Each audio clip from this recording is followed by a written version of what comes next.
Dapat po munang alamin or matukoy ang pangunahing problema ng bansa upang mapagtuunan ng pansin at mabigyan ng solusyon. We should have specific goals, do research, and make a policy that is fair for everyone. Walang problema sa pulisiya.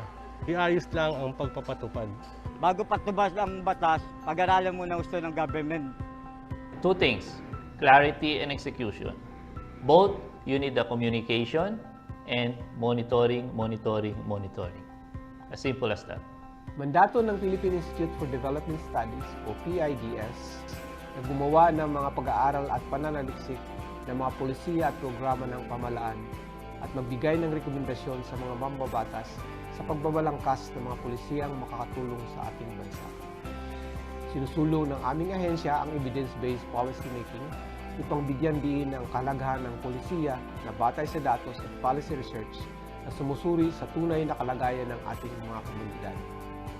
Napakahalaga ng policy research, lalo na sa mga panahong dumadaan sa krisis ang ating bansa. Kapag pulisiya ay pinag-aralan, susulong ang bayan.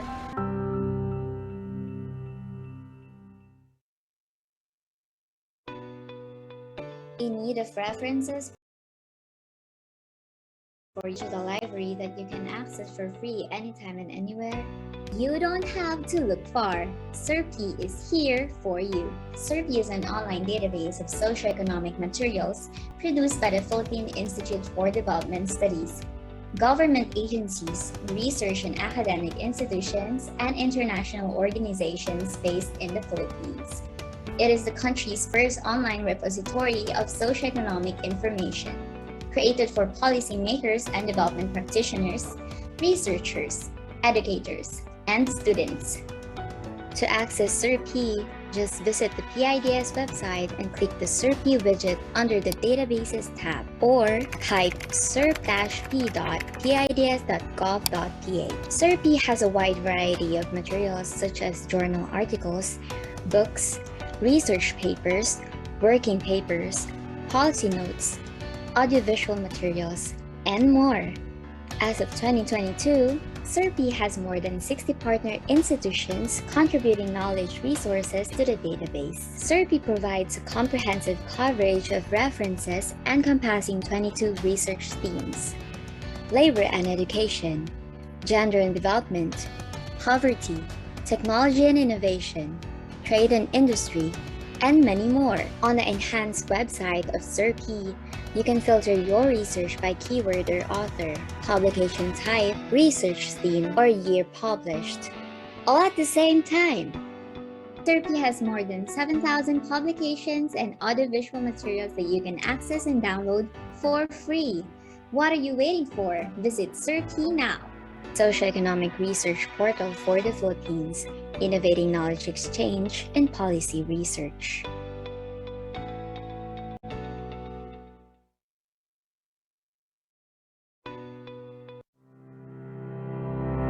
Policies can either make or break a country and its people. Hence, they should be thoroughly studied and evaluated. This is where policy research comes in. Through Malacanang Proclamation 247, released in 2002, the government declared September as a Development Policy Research Month, or DPRM. The DPRM aims to promote nationwide awareness of the importance of policy research in formulating evidence-based policies, plans, and programs. It also aims to cultivate a strong culture of research and the use of data and evidence among decision makers and raise the public's literacy of socioeconomic issues. The proclamation also designated the Philippine Institute for Development Studies, or PIDS, to oversee and coordinate all activities related to the DPRM. Various activities such as policy forums, press conferences, social media promotion, and the annual Public Policy Conference are organized by the PIDS and its partners to celebrate the DPRM. Each year, the DPRM focuses on a particular theme, which is usually a current or an emerging development issue of national significance. In recent years, the DPRM has centered on issues about regulations, risk reduction in management, decentralization, the fourth industrial revolution, the new globalization, and the reforms needed to address the impacts of the COVID-19 pandemic. This year, to follow through on the 2020 and 2021 themes on rebuilding from COVID-19, DPRM 2022 focuses on the theme #Close the Gap, Accelerate Post-Pandemic Recovery through Social Justice. Through this theme, we wish to highlight how the pandemic severely affected the poor, the less educated, the subsistence and temporary workers, the elderly, persons with disabilities, and the indigenous peoples. COVID-19's extreme and disproportionate impacts on the marginalized and vulnerable sectors magnified and exacerbated deep-seated socioeconomic and political inequalities and cultural inequities in society. Breaking these inequalities and inequities and working toward a more just society is essential to successfully recover from the current pandemic and build the country's resilience to future shocks. Thus, this year's DPRM theme encourages our policymakers and leaders to make social justice the front and center of the post-pandemic recovery plan. Promoting social justice is everyone's responsibility. Together, let us build a just, inclusive, resilient, and progressive post-pandemic Philippines. Know more about the DPRM and how you can participate by visiting https://dprm.pids.gov.ph.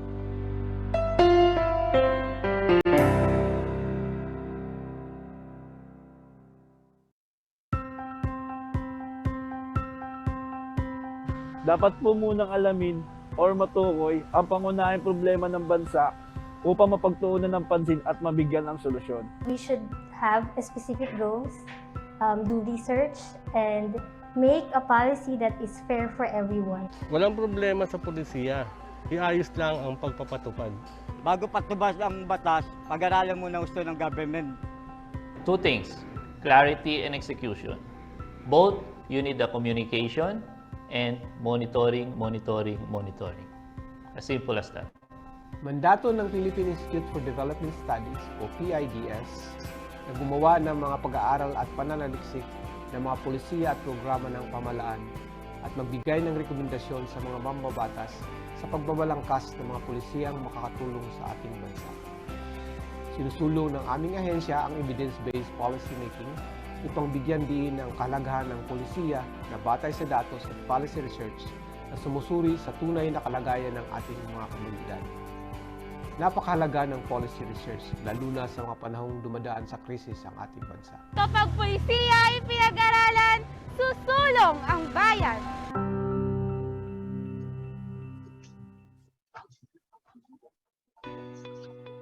In need of references for your research? Do you want a digital library that you can access for free anytime and anywhere? You don't have to look far. SERPI is here for you. SERPI is an online database of socioeconomic materials produced by the Philippine Institute for Development Studies, government agencies, research and academic institutions, and international organizations based in the Philippines. It is the country's first online repository of socioeconomic information, created for policymakers and development practitioners, researchers, educators, and students. To access SERPI, just visit the PIDS website and click the SERPI widget under the Databases tab or type serp-p.pids.gov.ph. SERPI has a wide variety of materials such as journal articles, books, research papers, working papers, policy notes, audiovisual materials, and more. As of 2022, SERPI has more than 60 partner institutions contributing knowledge resources to the database. SERPI provides a comprehensive coverage of references encompassing 22 research themes: labor and education, gender and development, poverty, technology and innovation, trade and industry, and many more. On the enhanced website of SERPI, you can filter your research by keyword or author, publication type, research theme, or year published, all at the same time. SERPI has more than 7,000 publications and audiovisual materials that you can access and download for free. What are you waiting for? Visit SERPI now. Socioeconomic research portal for the Philippines, innovating knowledge exchange and policy research.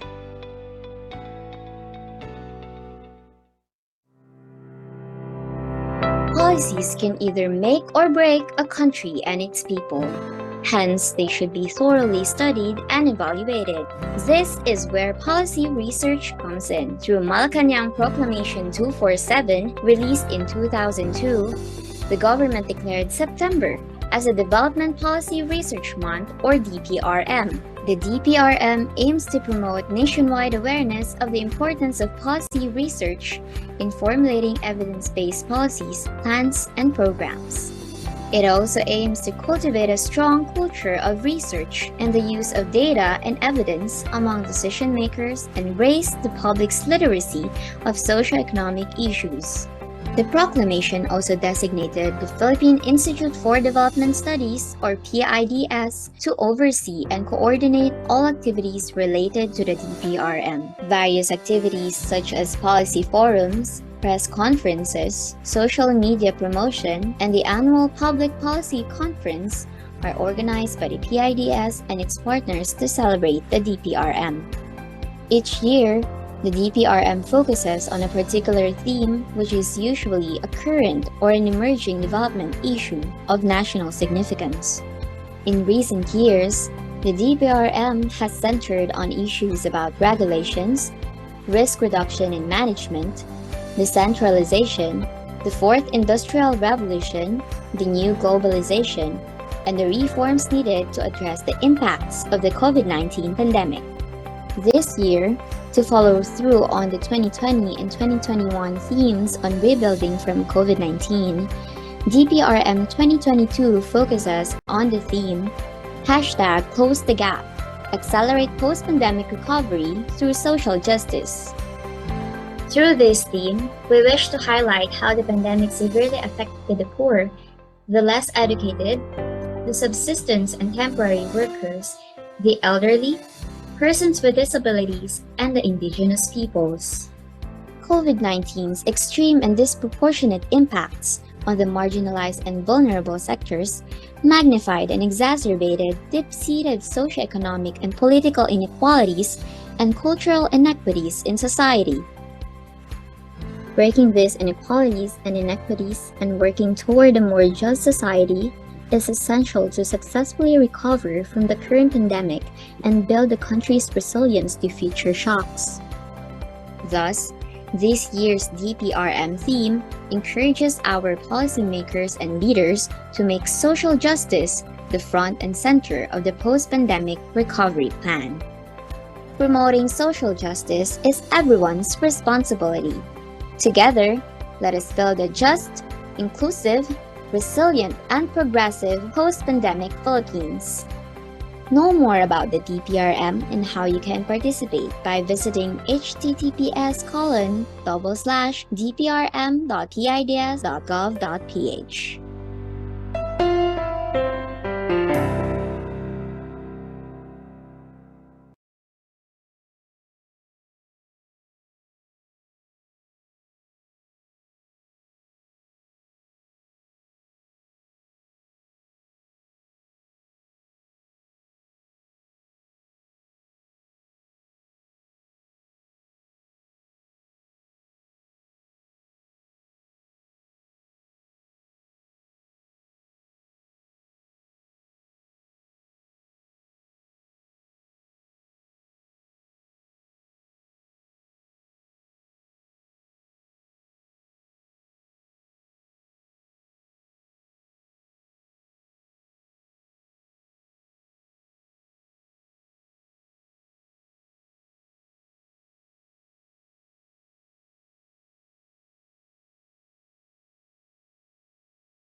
Okay. Good morning and welcome to the fourth webinar of this year's annual Public Policy Conference. This webinar is organized by the Philippine Institute for Development Studies with support from the Bangko Sentral ng Pilipinas Research Academy. I am Sonny Domingo, Senior Research Fellow, your MC and moderator for this morning. Today, we tackle the issue of social justice in the environment sector through in-depth discussions in environmental and community resilience to climate change and disaster risks. We are honored that our forum features a diverse set of professionals, environment sector practitioners and experts from the academe, private sector, international development organization, and civil society. Among them is an aggregate total of almost 2 centuries of experience and service. Our esteemed resource speakers and panel members will present thematic discussions and share their insights on social justice, environmental resilience, and urban planning in the context of climate change and disaster risks. The presentations of our speakers will be followed by a moderated discussion with our panelists and then an open forum where audiences can have their questions answered. After the discussions, a short closing ceremony will feature a message from the Honorable Senator Risa Hontiveros, Chairperson of the Committee on Women, Children, Family Relations, and Gender Equality. And now, to give the opening remarks for today's webinar, may I call on the President of the Philippine Institute for Development Studies, Dr. Aniceto Orbeta. Dr. Orbeta, please. Thank you, Sonny. Officials and representatives from the different government agencies, private sector, academe, civil society, international organization, and media. A special thanks to Senator Risa Hontiveros, who will be our APPC webinar series closing speaker. Speakers and panelists, including Ms. Floradema Eleazar of the United Nations Development Program in the Philippines, Dr. Rodel Lasco of the Oscar M. Lopez Center, Dr. Nathaniel von Einsiedel, Attorney Gloria Istenso Ramos of Oceania Philippines and Oceania International, Dr. Marian de los Angeles of Resources Environment and Economic Center for Studies, participants in Zoom, and those who are watching through PIDS and SERPI Facebook pages. Good morning and welcome to the fourth and final webinar of this year's annual Public Policy Conference, or APPC. The APPC is the main event of the Development Policy Research Month, or DPRM, celebration led by PIDS every September to underscore the importance of policy research in crafting evidence-based plans, policies, and programs. This year's DPRM theme, which is also the theme of the APPC, is #CloseTheGap. Accelerate post-pandemic recovery through social justice. PIDS initiated this theme to underscore the debilitating impact of the COVID-19 pandemic, especially on the marginalized and vulnerable sectors. Through this theme, we urge our policymakers and leaders to make social justice front and center of the country's post-pandemic recovery plan to ensure that no one is left behind as we recover from this pandemic and build the country's resilience for future shocks. We identified 3 areas in the need of reforms using social justice perspective. These are the human capital development and social protection, public health and services and infrastructure, and environmental resilience and climate change. We devoted our first 3 webinars to comprehensive presentations and discussions on nurturing human capital, enhancing social protection, and making health services more inclusive and accessible, especially to those at the bottom of the economic pyramid. We cap our APPC webinar series by looking at the physical environment and reflecting on the importance of keeping it livable, safe, and sustainable for everyone, most importantly for those living in the margins, and as they are often the victims of environmental destructions and climate change. We should always remember that environment is integral to social justice. Climate change and disaster risk vulnerabilities are crucial environmental justice issues. environmental issues impinging on the well-being of groups and communities living in critical and environmentally sensitive areas exacerbate socioeconomic vulnerabilities. This group includes our farmers, fisher folk, cultural minorities, informal settlers, and displaced migrants, to name a few. They often bore the brunt of the damage caused by natural and man-made disasters and climate change. Our speakers and panelists today will shed light on these issues, but more importantly, they will provide insights on how we can build safe and sustainable communities for the poor and marginalized to reduce their vulnerability to the environmental shocks. I thank all our guests for accepting our invitation to be part of our conference this year. Your participation means a lot to us. I also thank the Bangko Sentral ng Pilipinas, or BSP, for its generous assistance to PIDS, enabling us to tap the expertise of respected local and international speakers for this annual conference. To our participants, thank you for supporting all the activities in this year's DPRM celebration. This is our 28th year leading the observance of the DPRM. We are honored to have been given the opportunity through this platform to serve as a channel to feature critical development issues and initiate the discussions of solutions and alternatives. In closing, I invite you to watch this video which sums up the message of this year's DPRM and APPC.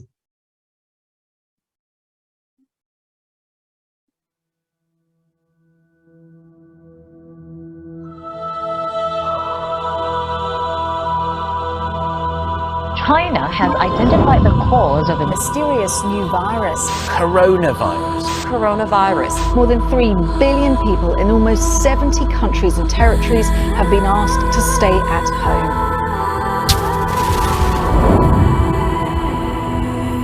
The COVID-19 pandemic challenged the whole world.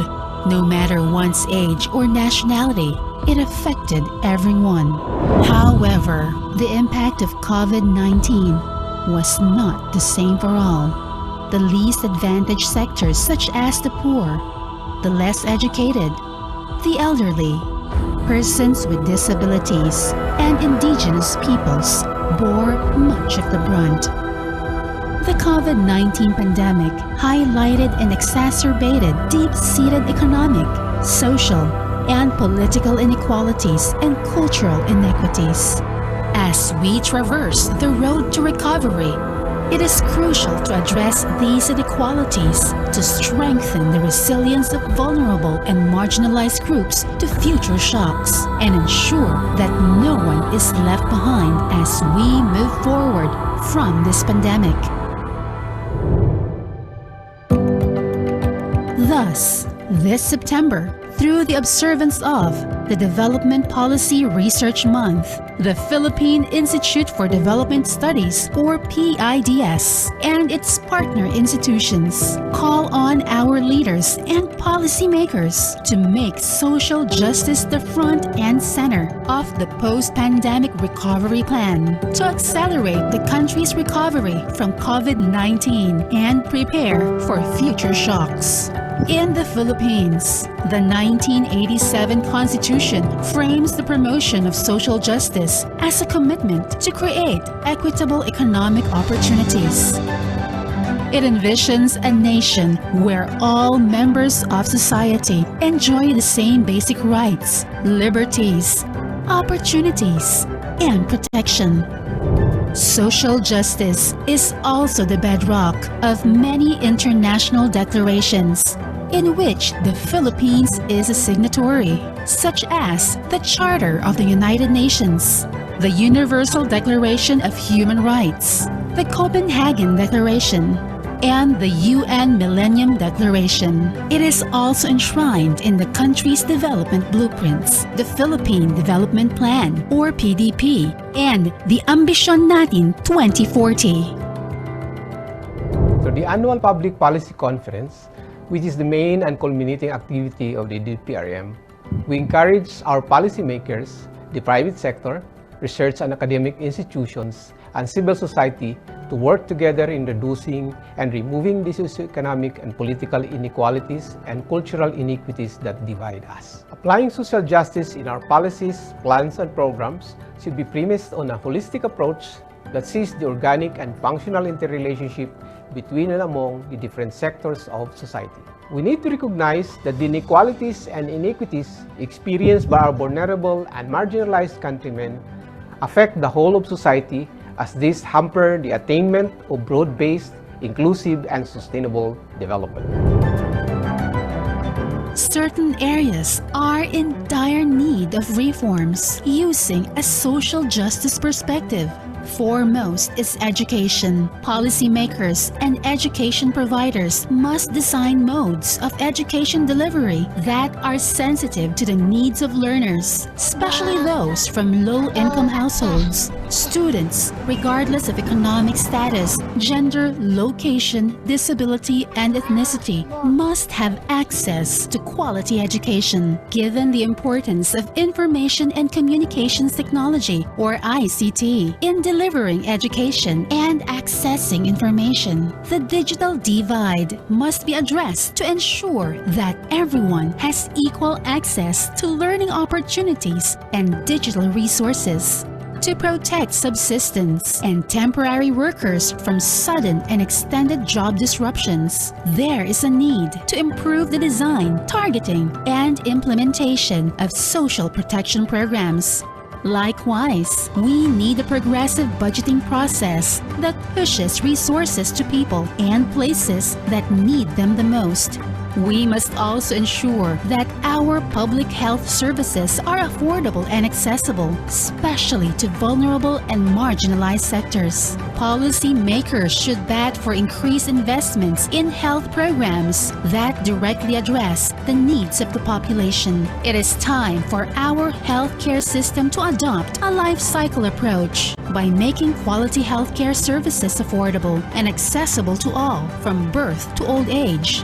Also, we need to protect communities that often endure the damage caused by environmental destruction and climate change. We must avoid activities that harm the environment, violate human rights, and endanger the well-being of vulnerable groups, including cultural minorities. We must ensure that no infrastructure, housing, or development project jeopardizes the health, safety, and welfare of communities. Thus, assessing the potential impact of proposed projects is crucial to reduce the likelihood of unintended consequences. Lastly, we must increase the participation of the vulnerable and marginalized sectors in policy discourse and decision-making, and make sure their voices are heard. This can be done by strengthening government civil society engagements and intensifying the use of bottom-up approaches. The pursuit of social justice is not easy. It is a long and complex process. But through our united effort and shared responsibility, we can have a society where the country's resources and the fruits of economic growth are equitably shared, where everyone is living with dignity and has access to essential services, where the rights of the poor and vulnerable are upheld, and where the environment is nurtured and protected. For more details about this year's DPRM celebration, including the annual Public Policy Conference, visit the PIDS and DPRM websites and follow us on Facebook.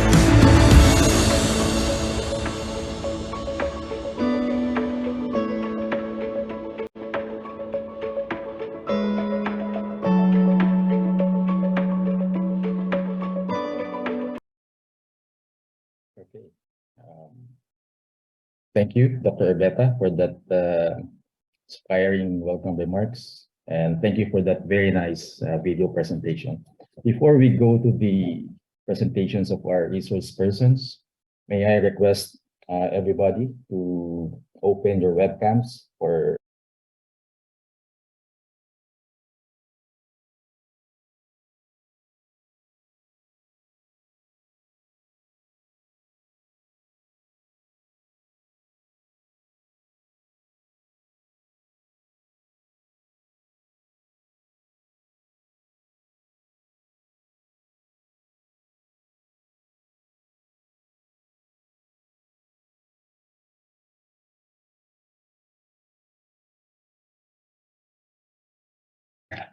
So now we go to the webinar proper. We'll be having 3 presentations from our invited resource speakers, and then our reactions from our panel members. Part 3, we'll have Ms. Floradema Eleazar, team leader of the Climate Action Team of the United Nations Development Program in the Philippines. Ms. Eleazar is a professional forester and environmental planner.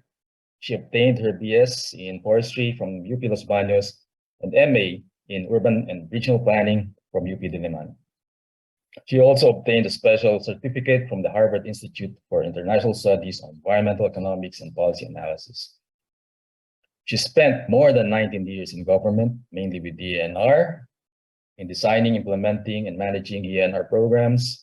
She served as manager of 3 major projects, namely the UNDP Integrated Management Project and the UNDP GEF-DNR New Conservation Areas in the Philippines project.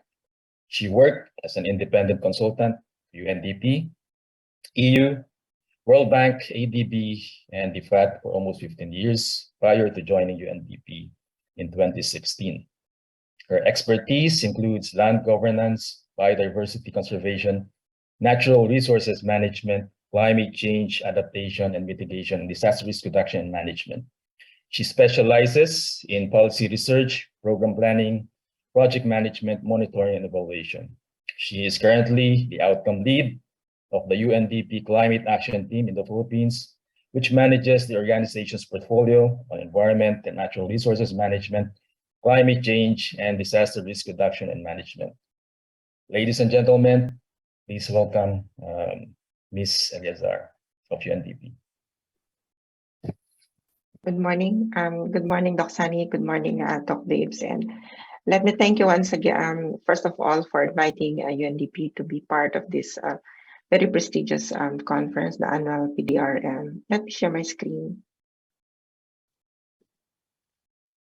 Yes, please. Yes, please. Yeah. Okay.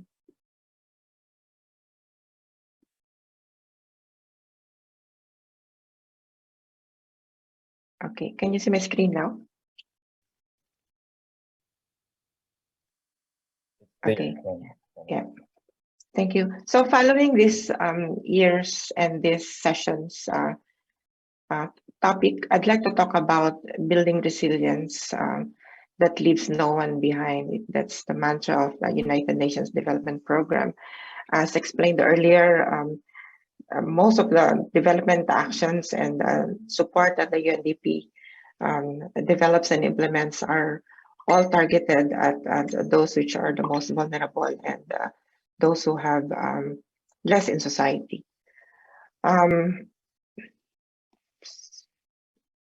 Okay, so just to, this may be a bit academic, but just to make sure that we share with you our definition of resilience. When we say resilience, it includes different levels. It includes the individuals, households, cities, institutions, and even systems and societies. And these involve different elements, dimensions of prevention, absorbing, adapting, and responding, and being able to recover positively when faced with a wide range of risks. And in this sense, we talk about shocks. And at the same time, while doing that, we want to make sure that those affected maintain an acceptable level of functioning that does not compromise their long-term prospects for sustainable development. What are the dividends and benefits of resilience? We know that being able to invest in resilience will really help a lot in preventing and curtailing economic, environmental, and human losses in the event of crisis. We talk about floods, we talk about typhoons, we talk about landslides, we talk about COVID. So if we are able to invest in resilience building and anticipate risks, then we are able to invest in preventing those losses that would have been incurred. Okay. The way we tackle resilience is being able to make sure that our development is risk-informed. When we say risk-informed, we talk about being able to consider the different layers and dimensions of risks in our resilience building efforts. So there are different risks that we face in the country today. One is climate change, which increases frequency, intensity, and unpredictability of disasters and hazards. We talk about the impacts of climate change, which impacts on different, which forms different layers to magnify sociopolitical, economic, and other anthropogenic risks. We also say that development itself can pose risks because unplanned development, non-inclusive development, development that does not consider the environment also pose certain risks. And that in the face of these situations, conventional disaster risk management is now inadequate to counter these growing climate and disaster risks. The challenge, therefore, that we are espousing is making sure that all people, institutions have the capacities to manage risk before they manifest in disasters. The key elements of resilience building involves, one is understanding the context and the multiple and interconnected dimensions of risks. Second is recognizing how the systems are interconnected. Third is including multiple stakeholders in management and addressing these risks. And the last one is the presence of capacities for resilience. First, in terms of understanding what we are doing in UNDP is being able to map out and be more aware of the context and situations and document the different dimensions of risks. In the case of our work in the Bangsamoro region, for example, we're trying to map out the relationship between gender, climate, and conflict nexus. And as you may all know, environmental degradation and climate change fuel conflict, and at the same time, conflict aggravates the impacts of climate change as well. So this is essential for our analysis, and what we are doing is to be able to make sure that there's a concrete understanding of this in the local context. And we're trying to do this in the Bangsamoro region. Take, for example, our work in the municipality of 5 municipalities in Maguindanao, where we try to map out the layers of conflict and overlaid it with the different information on hazards as part of the SIDRA process. So just for example, on how we are appreciating the different data that's coming out of that analysis is that when we overlay the municipalities with conflict incidents, overlay this with flood hazards, overlay this with landslide hazards, and do the multiple overlays of conflict, flood hazards, and you see the different manifestations of how this contributes to greater risks that these municipalities and communities face. So we use this data to inform land use planning, decision making, and actions at the local level. And this data and information are being used by local planners and even the MILG in inputting into the Bangsamoro Communities of Resilience framework that they are now trying to frame. So important that we are able to provide vital information as to what are the kinds of risks and how they affect certain vulnerable populations and municipalities. One tool that we are using is to make sure that the most vulnerable that we see them, we have data about them. We see where the PWDs are, we see where the senior citizens are, we see where the farmers and the fisher folks are, in light of their access to services, in light of their exposure to the different types of hazards. And the DevLab Plus is one of the tools that we have developed to be able to surface all this information. So it was a tool that we developed to visualize and organize the data that we get from the different elements of the municipality. And it's granular enough to be able to superimpose the different climate scenarios and estimate and have a good understanding of which municipalities, which sections of the communities will be most impacted by certain disasters in the future. And that is being used for planning and decision making by local governments. Already as we speak, there are about 30 local governments which have adopted this and using this in their DRRM and other planning and investment programs. In the same way, post-recovery, we are undertaking household and building damage assessment to make sure that they are able to use this and capture very granular and gender disaggregated data to inform their recovery efforts. Next is a recognition of how systems are interconnected. So we see that there are different dimensions of risk, environmental risks, COVID risks, and these are occurring at different levels, at the community level, at the national level, and even at the level, at the global scale. It's important that we understand this and make sure that we are able to have a good appreciation of the impacts this may have on those which are most vulnerable. So overlaying this information with our data helps us to better understand and make decisions on what to do and reduce the impacts. In the case of the UNDP, what we're trying to do is to adopt a more integrated approach, what we call portfolio-based approach in terms of addressing this based on the understanding what the data gives us, and then being able to engage and position ourselves to pull together the expertise and the resources that we have from multiple programs, and that is our peace building program, our institutions and partnership program, our climate and environment program, and bring all those to bear to make sure that we are able to put together all these interventions in areas and focus on sectors which are for which these are most needed. And then we talk about inclusion of multiple stakeholders. One of the things that we did is to do a study on the mapping and analysis of vulnerable groups, and this is in the context of the digital readiness strategy for which we are supporting NDRRMC. By understanding the different contexts and situations of persons with disabilities, women, LGBTQ persons, farmers and fisherfolks, gives us a good insight in terms of their more differentiated needs and priorities that would be needing support in terms of when we develop our digital interventions to support recovery and preparedness.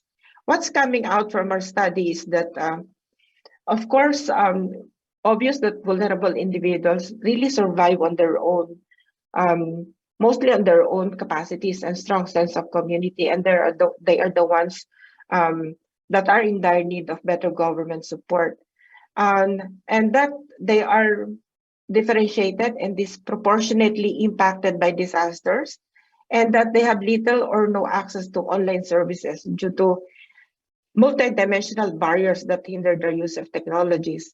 For example, in the samples that we took, the TV and internet are the most preferred means of getting weather and disaster information. But take note that based on when asked about the different government digital applications that are available, what we're seeing is that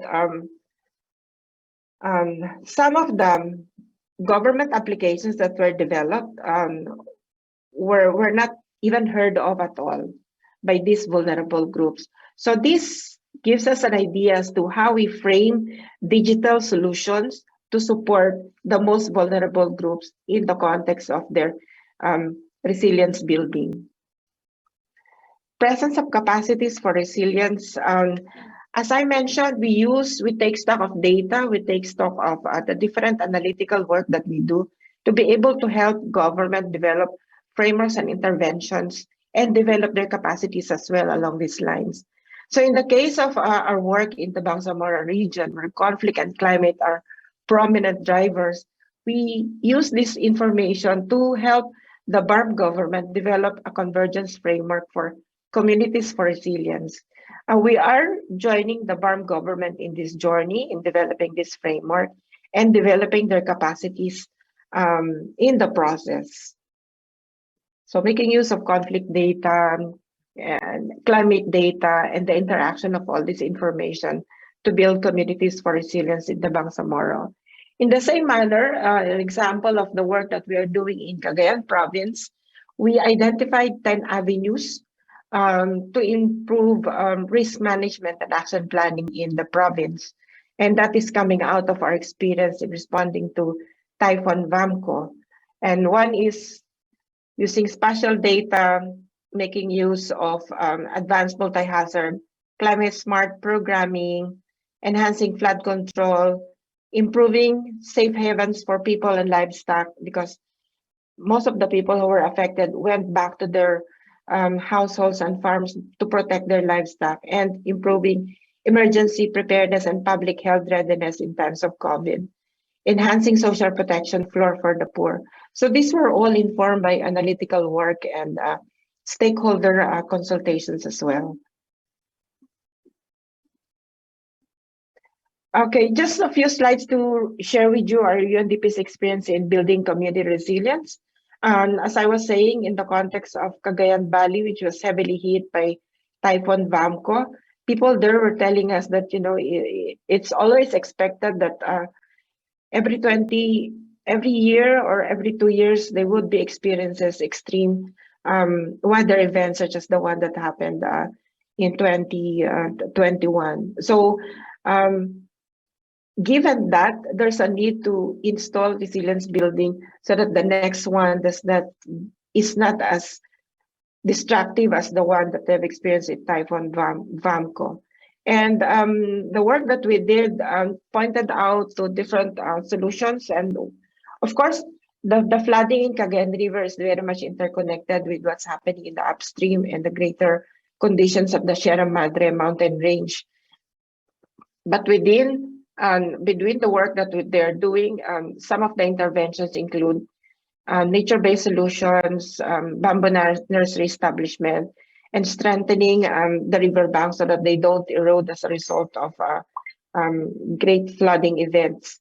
And we did provide some support to the local government in terms of strengthening their initiatives in this regard.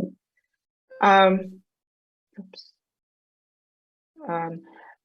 in the case of BARM, we are supporting them in terms of sustainable livelihood enterprises, working with the base commands, the different communities affected by conflict and climate, so that they're able to identify more sustainable livelihood and being able to improve their capacities as well to be able to weather significant shocks that may happen, that are expected to happen as a result of the analysis that we took. In terms of how we are supporting BARM in looking at these multiple layers plus COVID, we tried to develop a recovery toolkit for BARM, wherein we looked at all the different sectors and prepare a recovery program for the different, I think it's 5 municipalities. And it's looking at the productive sector, the social sector, infrastructure, and cross-cutting issues and themes. And we were able to develop specific programs based on context analysis and assessment of effects and impacts and identification of recovery needs. So what's happening right now is they're taking these programs and the recovery plan to be able to inform their investments as well.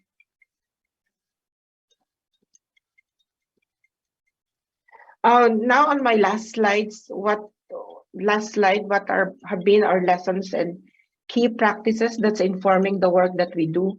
One is enhanced risk governance. This is very important that institutions, different sectors understand their roles and responsibilities in improving and addressing risks. It also requires systems thinking. It does not need to be siloed in recognition of the different multiple layers and multiple dimensions of risks. So it's important that we adopt a systems approach to facilitate also the management of the different trade-offs and between different interests and policy options across the different systems. And then importantly, risk management. As I'm saying, risk-informed development requires greater focus on prospective risk management practices that help drive actions, and those actions should anticipate and avoid the creation of future risks. It also involves agile and dynamic processes. Our experience has shown us that different countries, and even different localities pursue different entry points to inform their development based on adequate understanding of risks. And therefore, there are no blueprint approaches.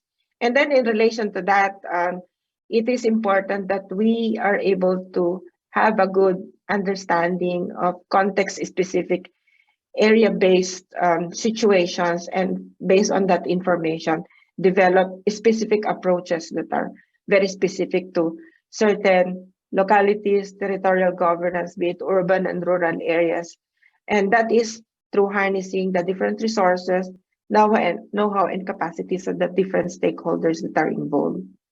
I will stop there, and just to mention that community-level initiatives, participation, and people-centered approaches are essential ingredients that have taught us that these are the most effective strategies for addressing risk and achieving resilience over the long term. Thank you so much.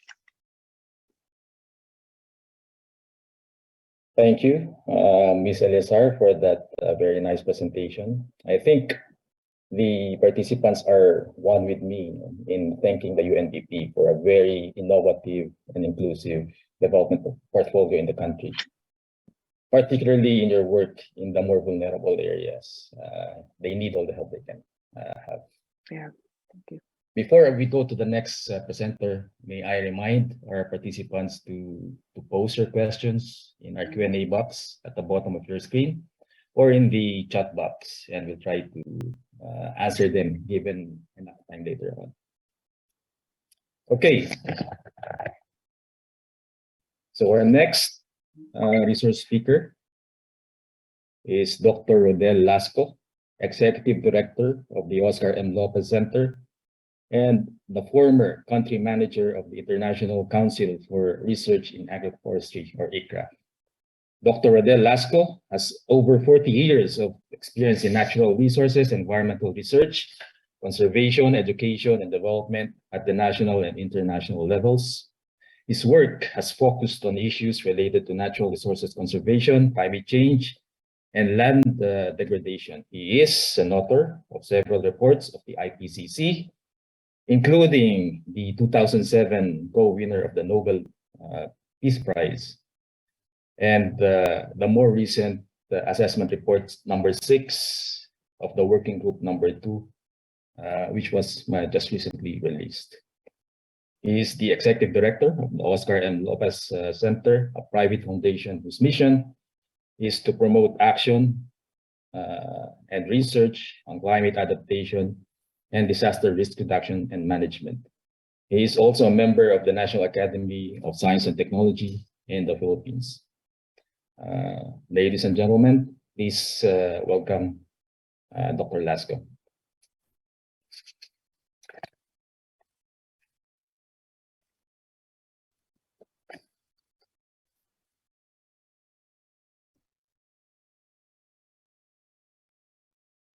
Good morning to all of you, and I'm pleased to present to you my paper on nature-based solutions and climate change. Let me now try to share my screen here. Okay, so my topic is nature-based solutions for climate resilience. And just recently, I'm sure a lot of you, if not all of you, have heard that the IPCC released its 6th assessment report, and the world's media covered those events, warning that delay means death. We're running out of ways to adapt to the climate crisis. And therefore, it is important for us to understand what are the implications of this report to us in the Philippines, especially for the topic of our conference this morning.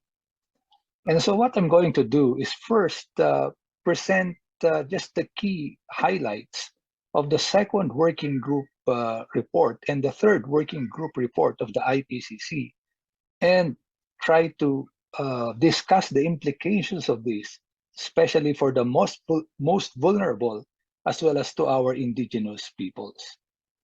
Let me start with the Working Group 2 report. And the key message of this report is that there is now cumulative evidence, and it is now unequivocal. In other words, there's no more uncertainty. There is always uncertainty, but scientifically speaking, it's almost unanimous that climate change is a threat to both human well-being as well as to our natural systems. At the same time, the report says that we need concerted global action to take advantage of this window of opportunity. It is fast closing, and we have to act right now. Now, let me share with you some of the findings related to indigenous peoples and the poor, the most vulnerable sectors of our society. The report says, in terms of food production and access to food, that sudden losses in both of these have increased malnutrition, and especially for indigenous peoples, small-scale food producers, and low-income households. So again, the poorest of the poor, the most vulnerable, including indigenous peoples, are now suffering from malnutrition as a result of a warming planet.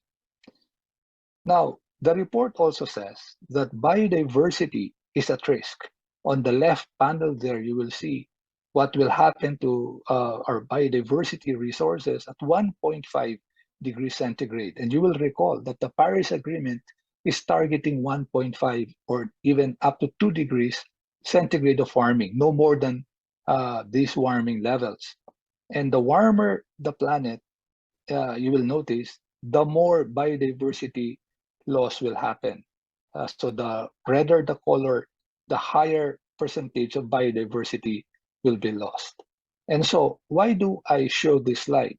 Well, it is because loss of these ecosystems, or the biodiversity in these ecosystems and their services, has cascading and long-term impacts on people. And again, the report says, especially for indigenous peoples, local communities who are directly dependent on ecosystems for their basic needs. So again, the report of the IPCC highlighting the impacts on our most vulnerable peoples, including indigenous peoples. Now, the report also called for, therefore, for adaptation. We need to adapt right now. And why is that relevant to our topic this morning? Well, first, if we adapt now, there will be positive impacts or benefits to SDG. These are the Sustainable Development Goals. Number 1, no poverty. Right now, 3.5 billion people in rural areas stand to benefit from improved roads, reliable energy, clean water, as well as in food security. Well, SDG 3 is good health and well-being, mainly in cities. And again, a lot of our poor communities are located in urban areas, and they too could benefit from such adaptation measures. Reduce inequality, again, very important. Right now, our poorest of the poor, our indigenous peoples do not have or cannot access, do not have equitable access to resources, and they too can benefit. And well, SDG 14 and 15 are more for ecosystems. And as we have seen, a lot of our poorest communities depend on ecosystems for their nutrition and livelihoods. Now, the other point I want to make is related to what is known as maladaptation. And we can say that this is simply misguided adaptation, adaptation that leads to negative impacts. And the report also, this is C.4.3, by the way, this code here is where you will find this in the report, in the summary for policymakers of the Working Group 2 report. And the report says that maladaptation especially affects marginalized and vulnerable groups. And again, citing indigenous peoples, ethnic minorities, low-income households, informal settlements. reinforcing and entrenching existing inequities. So again, we see here that again and again, the report highlights the impacts of climate change and even misguided adaptation that could negatively impact these groups of people. Now, and lastly, the report also really pushed for what is known as climate resilient development, CRD.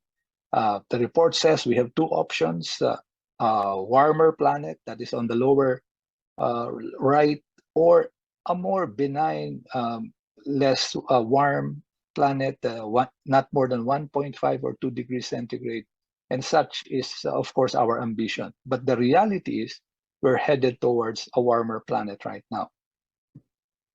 And again, related to our topic, the report mentions that safeguarding biodiversity and ecosystems is fundamental to attaining CRD, or climate resilient development.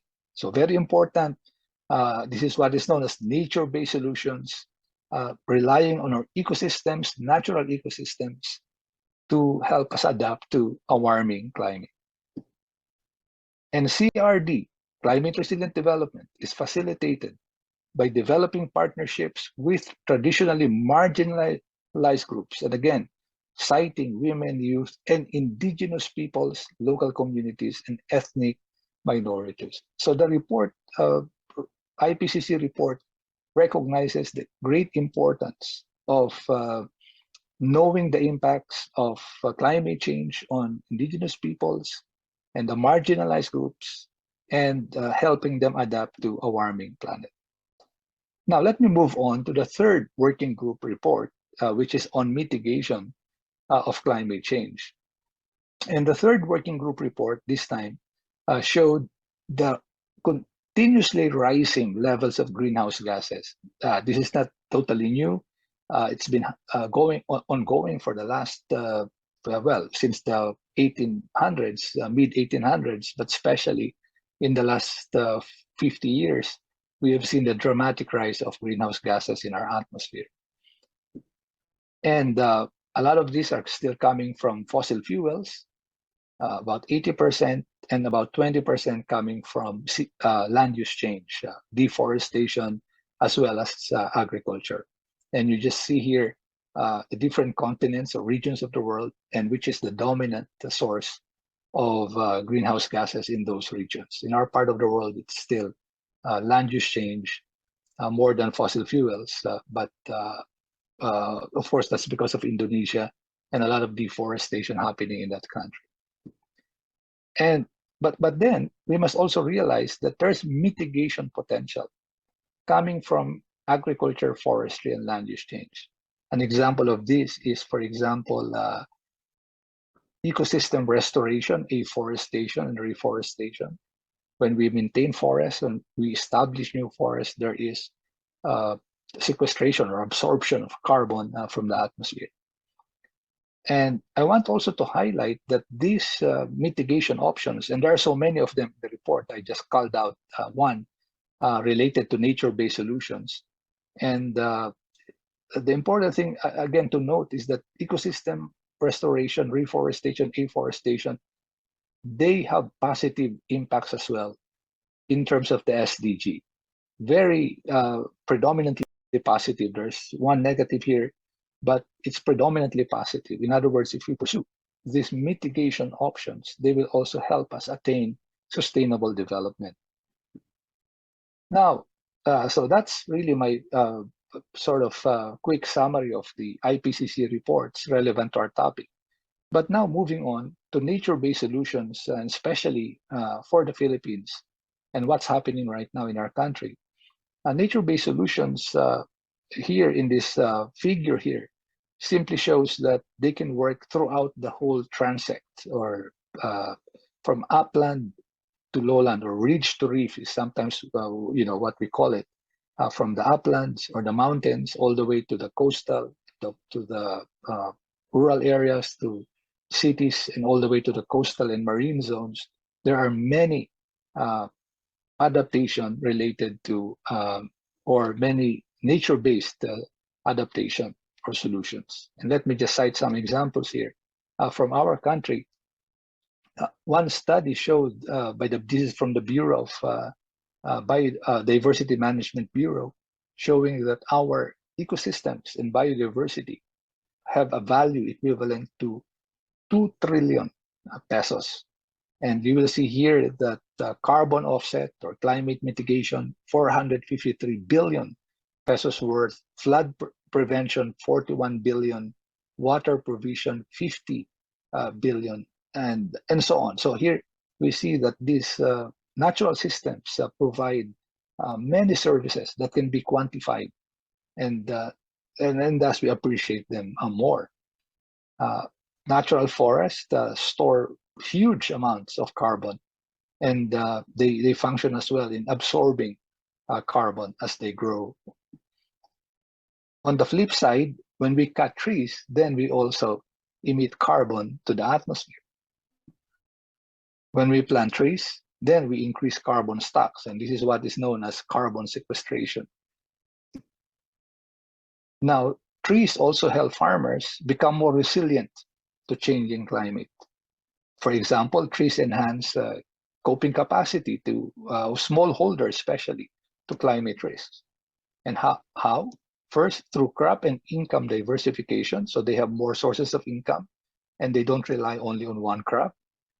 Soil and water conservation, trees and woody perennials function to conserve soil and water in the watersheds. And also, they lead to more efficient nutrient cycling and nutrient conservation. And therefore, the farms remain productive over a longer period of time. Now, we know that forests also help stabilize water supply, whether for domestic, irrigation industry, and hydropower. We studied the top programs of the DNR and look at how climate change may affect these programs. And to give you just one example of forest, you will notice from this figure here, one or two of their programs are Enhanced National Greening Program, Forest Protection number 2, and number 3 is Biodiversity Conservation. Now, those 3 programs could lead to more stable water flows. This is adaptation, color blue, provision of goods and services, biodiversity protection, and increased income and livelihoods. And in terms of benefits for mitigation, carbon stocks, conservation, increasing carbon sequestration, and therefore reducing greenhouse gas emissions. Now, there's another study commissioned by the World Bank by Losada et al. And in this study, they show that mangroves, our current mangrove forests, if they were totally lost or totally cut or deforested, 24% more people would be flooded annually. In other words, more than 500,000 people will be flooded. This is additional to what people who are currently experiencing flooding. And the damages to property would increase by about 30%, more than $1 billion annually, and more than 760 kilometers of roads would be flooded, again, if these mangroves were cut and lost. And they also estimate that 1 hectare of mangrove can provide more than $3,000 per year of direct flood reduction benefits. So again, the point here is that if we keep these mangroves, we are able to protect our people, our infrastructure, and therefore, in a sense, avoid all of these damages where those mangroves to be cut or lost.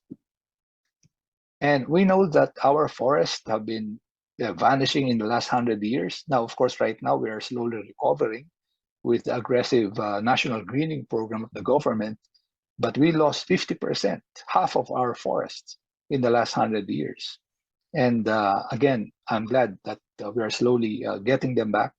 And of course, we need to support such programs of the government and even of the private sector.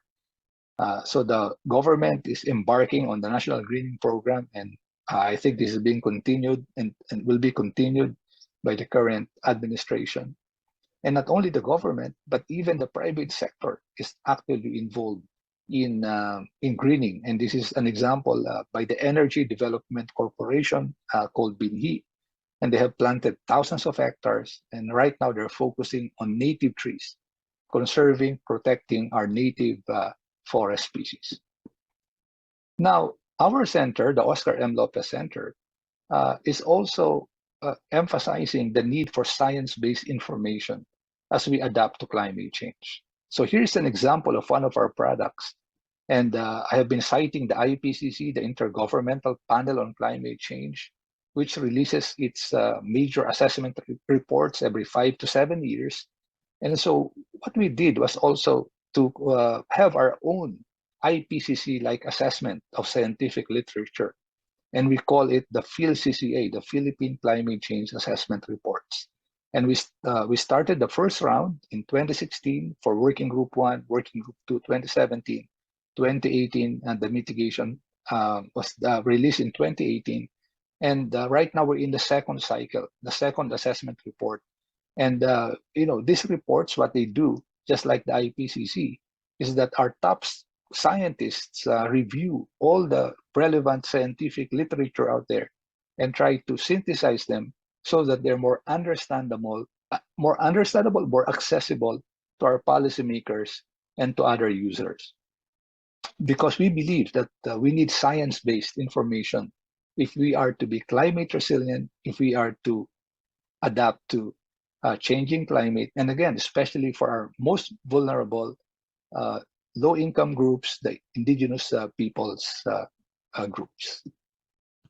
And finally, our center also realizes that it's not just science, or it's not just producing information, but we need to realize, or we need to communicate this message. Our message needs to be communicated to a wider audience out there.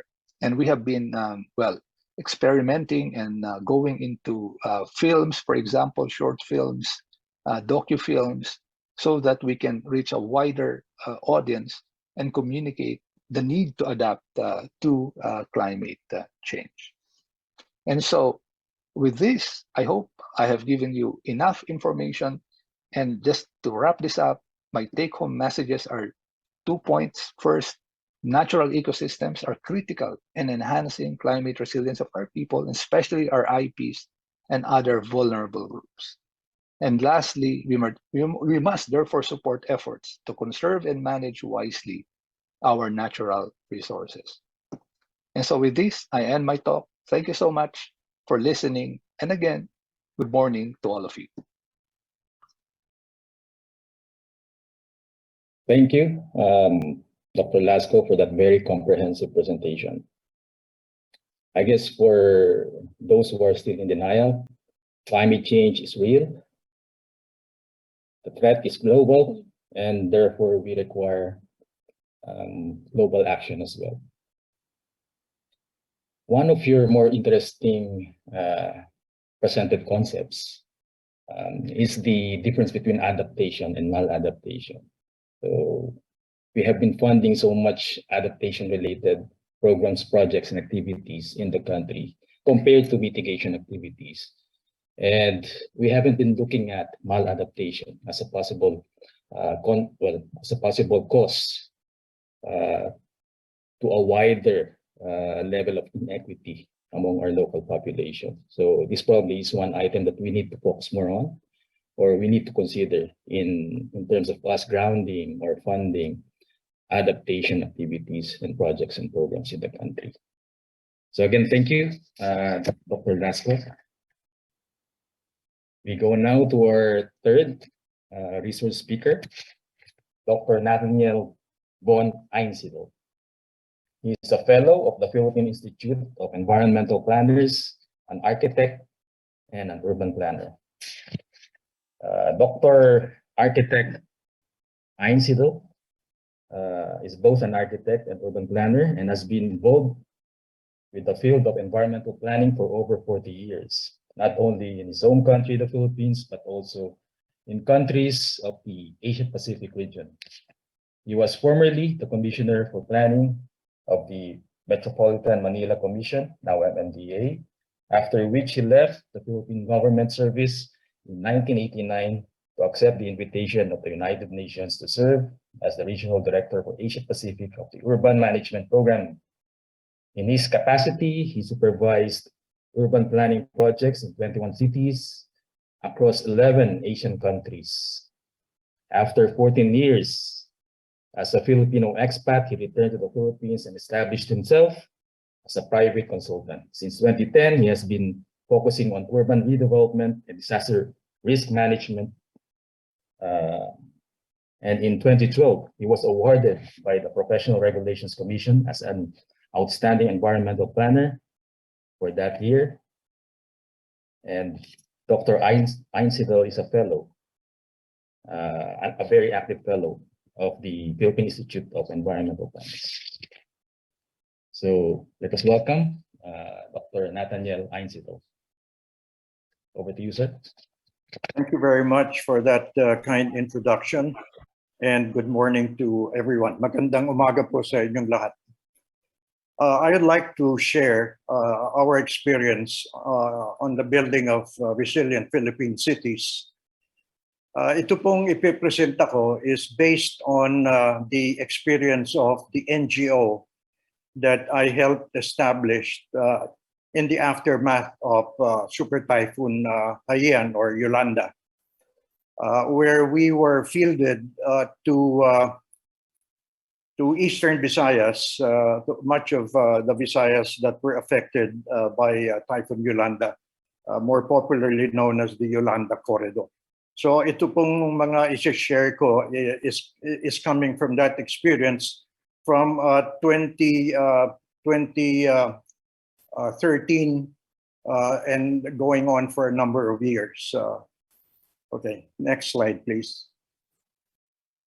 So let me just start with just a what we understand resilience to be. So it's the ability to plan, prepare, absorb, recover from whatever adverse events we may experience. Next. Now I'd like to apply the concept of resilience to cities. Not only cities, but cities in the sense urban areas, actually, because we're becoming more and more urban.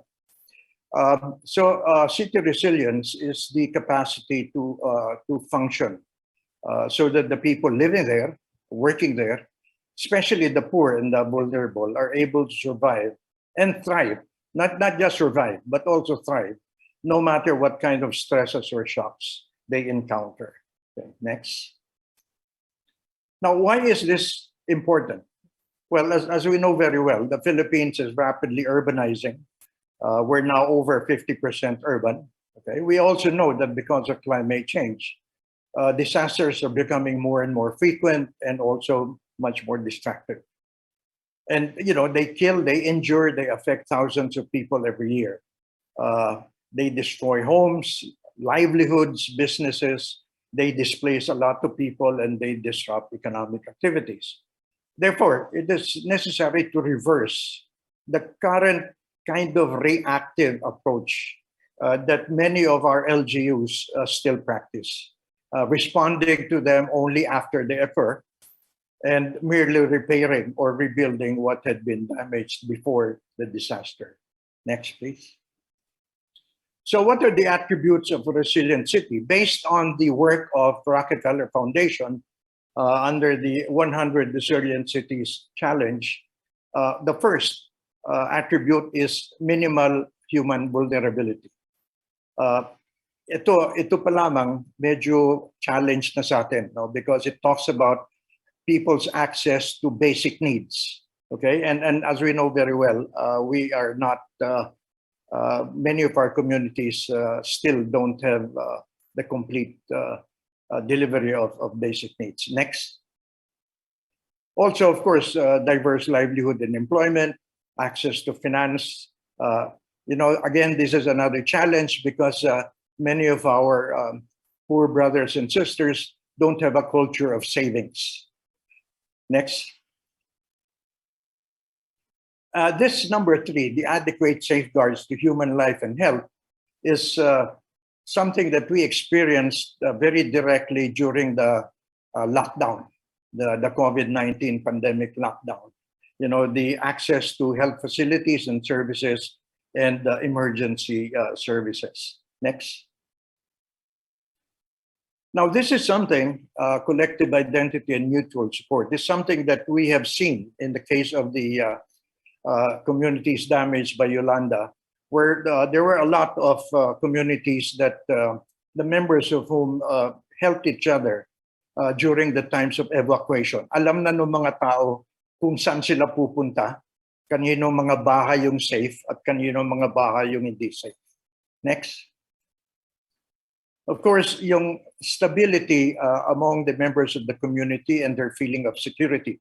Now, this is again something that we saw in the aftermath of Yolanda, where there was looting in a number of establishments in Tacloban and in some other places there, and the difficulty of fielding emergency measures because of certain problems. Next.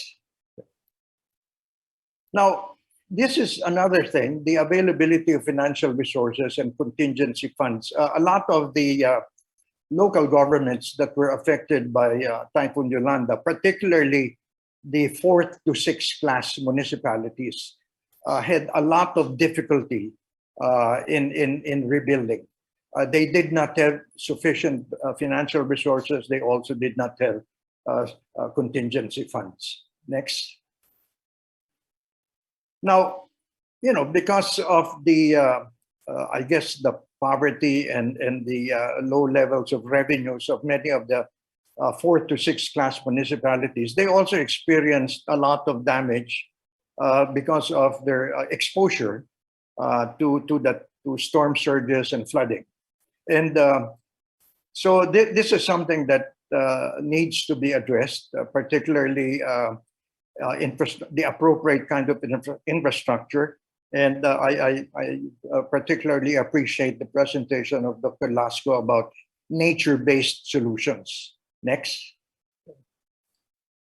Now, this continuity of critical services was very glaring in the case of the aftermath of Yolanda, because power was down, the airport were non-functional, and water supply was a problem, and so there was no contingency planning in place at that particular time. Next. Now, there was also difficulty in communication and mobility with all the debris all over the place. It was so difficult to move around. Yolanda hit in November. We were on the ground in January, and we still could not go around that effectively because of the problems of mobility and the lack of communication. Next.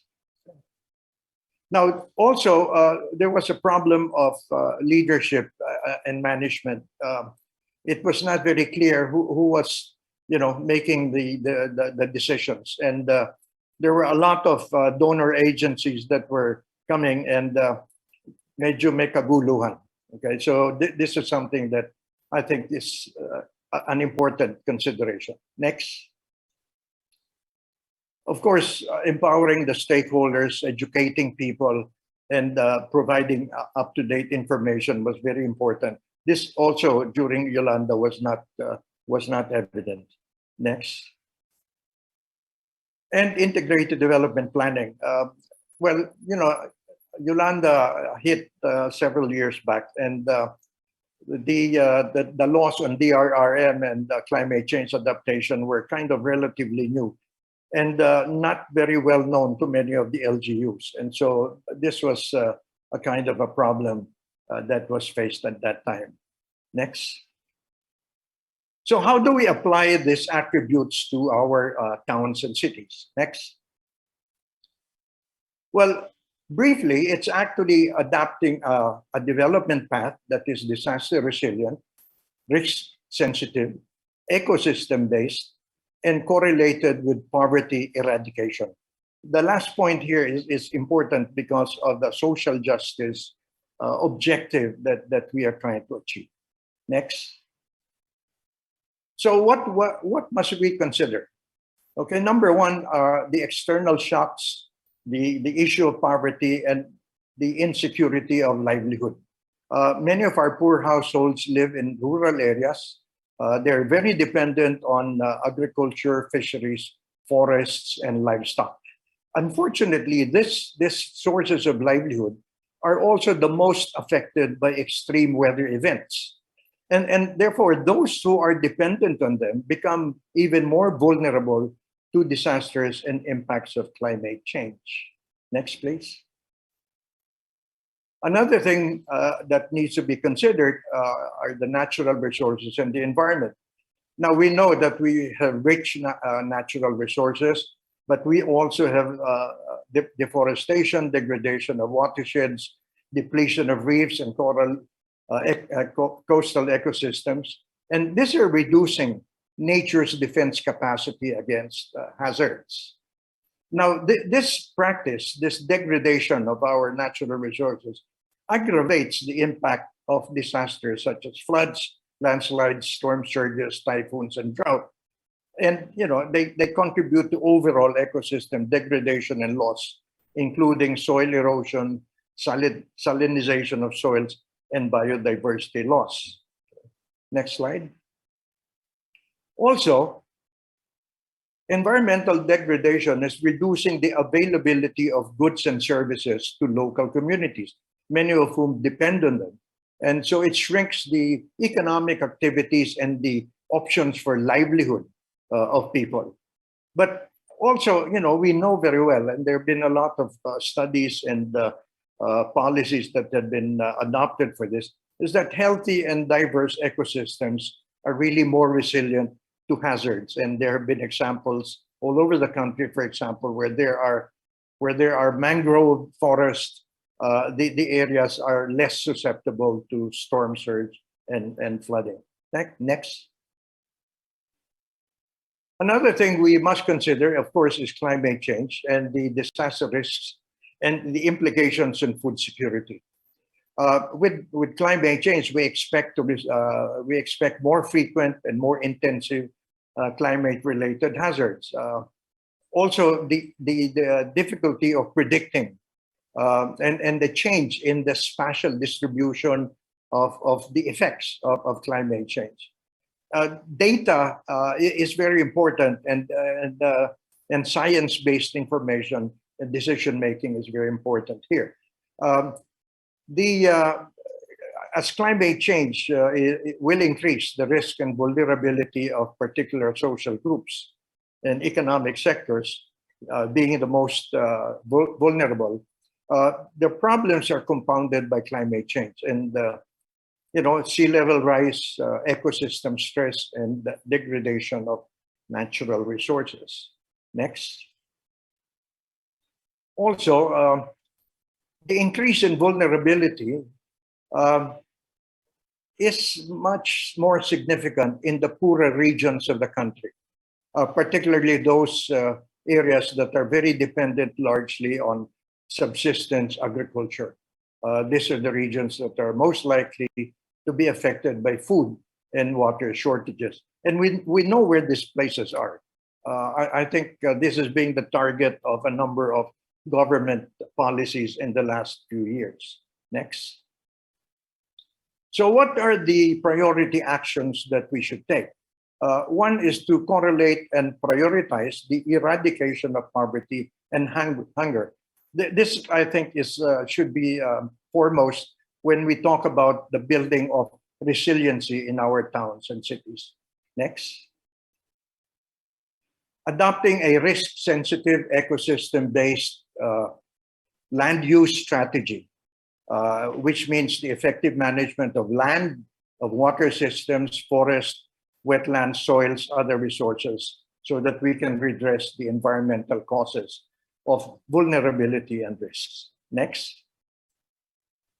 Protecting our livelihoods from shocks and making the country's food production system more resilient. As we had seen in the case of the Yolanda, many of the areas sources of livelihood of people were damaged. And convincing people to turn into something more sustainable in terms of livelihood was not an easy thing because of the fact that they were so used to fisheries and agriculture, particularly coconut growing, that it was not that easy to convince them to adopt to change. Next. We need to invest more in disaster prevention, risk reduction, and mitigation.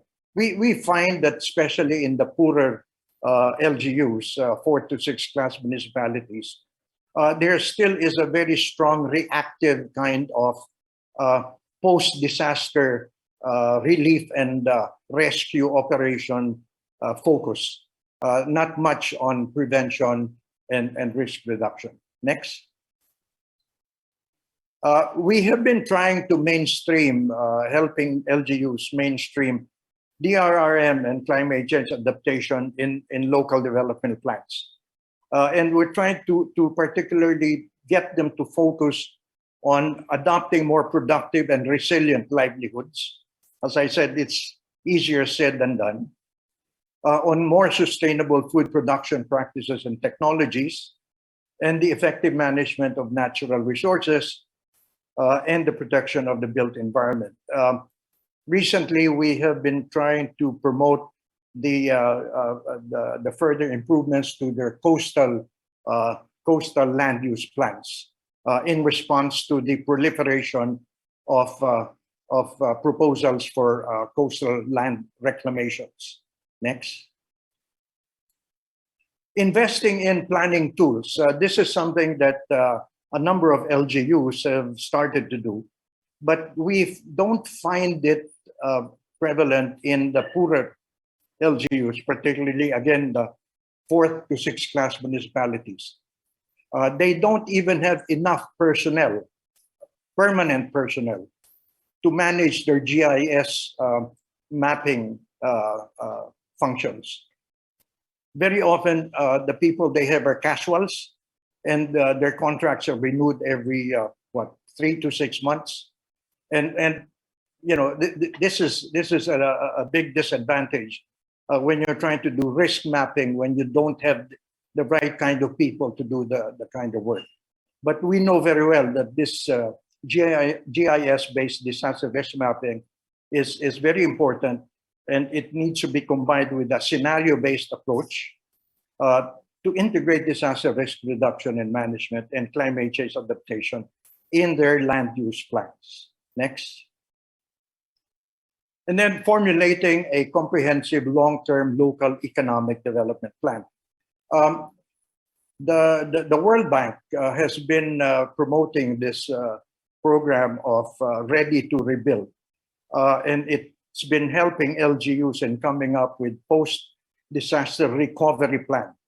However, in my experience, in the experience of our NGO, we feel that the preparation of a long-term economic development plan should have a built-in post-disaster element in it, and it should be done before the disaster comes, so that when a disaster hits, all that's needed is you tweak it to the particular circumstances or characteristics of that particular disaster, and be able to immediately implement your recovery measures. Next.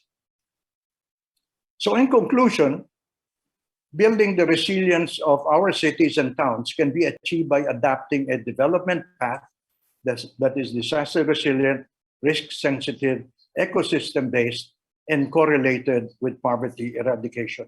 I think the two earlier speakers, Ms. Eleazar and Dr. Lasco, also touched on this. And this is something based on our experience in the field of working with more than 40 LGUs in the Yolanda corridor. We believe that this is really the way to go. That's it for my presentation. Thank you very much. Thank you, Dr. Einsiedel, for that interesting presentation. I think I'm not the only one who was surprised when we heard that, well, from your presentation, that when looking at resilient cities, there are more social qualifiers compared to the physical ones. We have been long advocating for resilient communities, resilient cities, but a few of us only know how to go there. And probably you are one of the very few who have probably the knowledge and expertise that can help people within the bureaucracy to go forward and really build resilient cities and communities. So thank you for that presentation, Dr. Einsiedel. So we go now to our panel discussions. This is a moderated discussion with our invited panelists. I'll be introducing them, and then we'll have a free flow of exchanges, guided by certain questions we have formulated early on. So I start by introducing Attorney Gloria Estenzo Ramos. She is the Vice President of Oceana Philippines and Executive Committee member of Oceana International. Attorney Gloria Goldi Estenzo Ramos has been leading Oceana since it established its office in the Philippines in 2014. She was Southeast Asia representative, the IUCN Academy of Environmental Law Governing Board. She was a faculty member of the University of Cebu's College of Law. She co-founded the Philippine Earth Justice Center, a nonprofit organization which institutes environmental cases and uses accountability tools to promote good governance while assisting stakeholders' compliance with environmental laws. Among the prominent environmental cases she was involved with were stopping the offshore oil drilling project in the largest marine protected area in the country, the Tanyon Strait Protected Seascape, which the Supreme Court declared in 2015 as unconstitutional. Together with other NGOs and partners, she also helped halt the indiscriminate dumping of coal ash and a proposed destructive reclamation project within the Tanyon Strait. With other Filipino environmental champions from the government and civil society, she received the People's Gratitude Movement or the Pasalamat sa Katauhan Award from the United Nations Environmental Program. So that is Attorney Gloria Estenzo Ramos of Oceana Philippines. Our second esteemed panelist is Dr. Marian de los Angeles, Board Member Emeritus of the Resources, Environment, and Economic Center for Studies, Senior Natural Resource and Environmental Economist. Dr. de los Angeles is a natural capital accounting specialist for fisheries, coral resources of the USAID, DNR, RTI, RICS, Sustainable Innovations in Biodiversity, Oceans and Landscapes Project. She is the resource economist of NIRAS, Finland, OY, for the European Union ASEAN Center for Biodiversity on Conservation and Management of Protected Areas. She is also a consultant of the Asian Development Bank and a team leader of the Partnership for Transparency Fund Asia, RICS Assistance to Iriga Cities Climate Change and Environmental Governance. She was the overall team leader of the Mining Industry Coordinating Council's fact-finding review of 26 metallic mining operations for the first review and 19 metallic mining operations for the second review from 2018 to 2021. She also served as senior environmental economist of the World Bank for so many years. Dr. Ann earned her master's degree and PhD in economics from the UP School of Economics, where she teaches as a professorial lecturer. She graduated BS Mathematics magna cum laude from the University of San Carlos and was the UNDP PIDS postdoctoral fellow in environmental economics at the University of Washington, Seattle, USA. Dr. de los Angeles was also a senior research fellow at the PIDS early in her career. So I go now to the prepared questions for our panel members. Let me start with Attorney Ramos with the first question. How do we integrate social justice provisions in the environment sector, particularly in mainstreaming inclusive governance and science-based management with stakeholders among small-scale fishers, coastal communities, and other marginalized sectors who are most vulnerable to disaster risks and the impacts of climate change?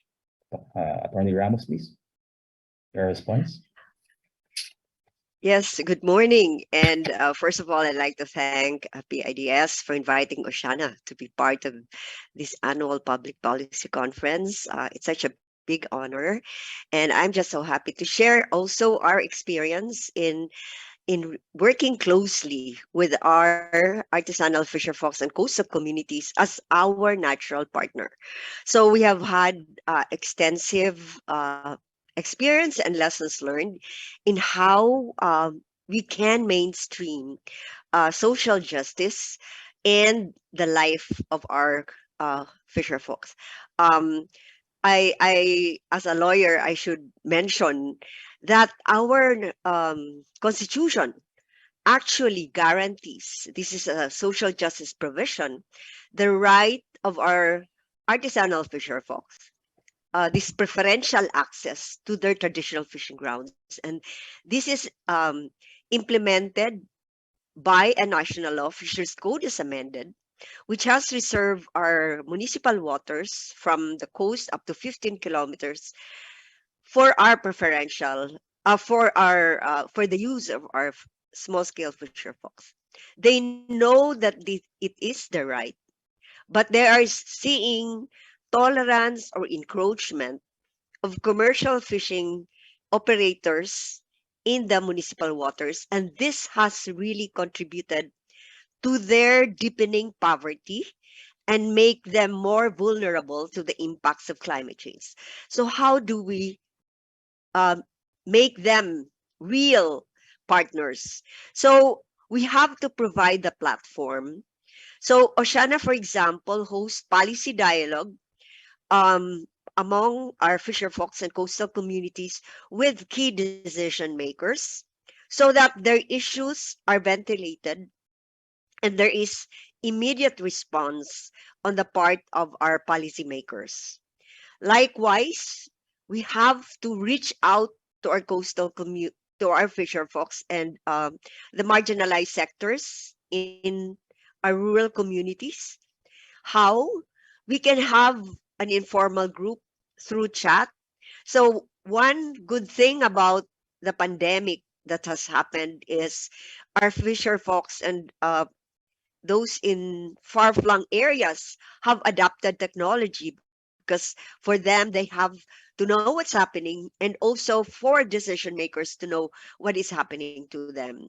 So in addition, we have integrated classrooms or webinars for them to know their rights, for them to know what the laws are and what the policies are which benefit them. And I should mention that there are reforms now being initiated. This is the establishment of science-based participatory fisheries management area system, which based on the common position of our three great speakers, science-based management is essential if we are to adapt and make our people and ecosystems resilient to the impacts of climate change. So we reach out to our fisher folks because they are represented in each of the management body. And so we have to capacitate them on how they can best represent their interests. And we are happy to see them evolve. They have become evolved to be very effective speakers in the management body. So now they're part of the discussion in the management table. And we also need to really make the partnership with our fisher folks genuine and sincere. They have rights, but they don't feel they can assert it effectively if they are not supported. So we have to be there for them and fully support them. So in addition, we provide rewards such as giving them recognition. We have Ocean Heroes Awards, which we have granted to our fisher folks, and not just fisher folks, but partners in the government sector. We need to bring in stakeholders, decision makers. So it's not just the fisher folks that need to be capacitated. We also need to enhance the skills of our enforcers, those in the prosecutorial arm, and even with judges. So, and likewise, provide data for enforcers. When we first came in the Philippines, we wanted to know the extent of illegal fishing happening, which is really the bane, the number one challenge to our artisanal fisher folks. So what we did was subscribe to a satellite technology, which detects nightlights. It's a VIIRS technology, detects nightlights in municipal waters. And as a result, we now have a data which can provide information to enforcers, to local governments, and even national agencies as to the presence of apparent illegal commercial fishing happening in municipal waters. So this is much welcome and by the fisher folks, and the full implementation of the vessel monitoring rules. We are partners in compelling government to really implement the law and fully implement the requirements and vessel monitoring for all commercial fishing vessels in the country. So my view is our fisher folks don't need charity. They just need a level playing field for social justice to be deeply embedded in the consciousness of our decision makers. And for those who are not true to their oath, they should be held accountable. We have civil, administrative, criminal sanctions for those who are not complying with their mandates. And we are one with our fisher folks in making sure that our laws, fisheries laws in particular, are fully implemented. So with that, we have seen that their sense of learned hopelessness has been transformed into one which gives them a renewed sense of hope that something better will come because of the policies instituted and because of the strong collaboration that exists between government or among government, civil society organizations, people's organizations, and in the private sector. Thank you very much. Thank you, Attorney Ramos. I guess the success of your NGO or CSO really is your partnership with the fishing community in those coastal communities. So you mentioned earlier about capacity building within our fishing communities, as well as among those enforcing policy. And you can't do that without you being totally engaged with those well, challenged communities, as we would call them. You also mentioned encroachments in their territorial waters within the coastal waters, and such impacts the livelihood of our small fishers, making them more vulnerable as well, not only to physical stress, but also to possibilities of food insecurity and possibly malnutrition within their own households. You've mentioned having genuine partnership as key as well in terms of you possibly counting your initiatives and your agenda and them responding appropriately or commensurately with your attempts to help them. And so it's really boiling down into us or you trying to give them more hope in terms of and there is so a better future. for their households and for their communities, and of course for that fishing community. Okay po. Siguro another question for you. What dire indicators of resilience or non-resilience are we seeing within the fisheries sector? And how are government and non-government stakeholders addressing such? Are we seeing resilience within our fishing communities, or we have dire observations regarding such? Well, we see both. Actually, for those who are victims or survivors of displacement, they have learned to reach out to non-government organizations. So displacement, if I may cite an example, from those proposed reclamation in mangrove areas destroyed, which used to be their source of livelihood. They had been displaced, and some have given up, but others chose to be stronger, survive, and join forces with organizations, some government agencies who are there supporting them. So it really needs, well, the whole of society approach for us to be able to help our fisher folks. There are fisher folks who have become jaded, who seem to have lost their hope for better tomorrow, and that is so sad because we really have to work together. And there's deepening poverty, yes, and PSA has shown those indicators.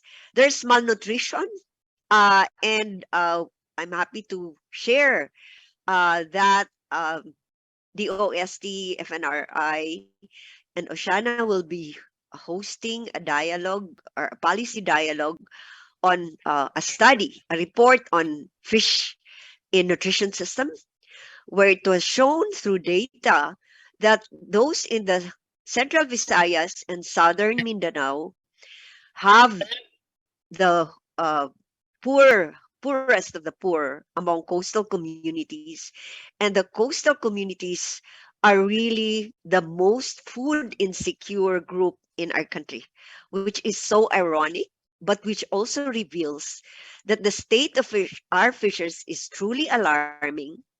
2/3 of our fishing grounds are overfished, and climate change, with warmer waters, our fish will look for cooler ones, which would mean a more decline in the population of our fish. So we really have to work together, and there are leaders in various fisherfolk organizations. Oceana has reached out to more than 150 fisherfolk organizations in the Philippines, and we have seen their resiliency.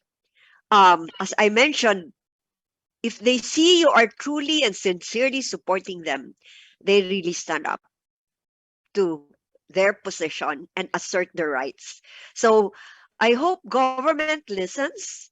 This several attempts to allow, to legitimize illegal commercial fishing in municipal waters should already stop.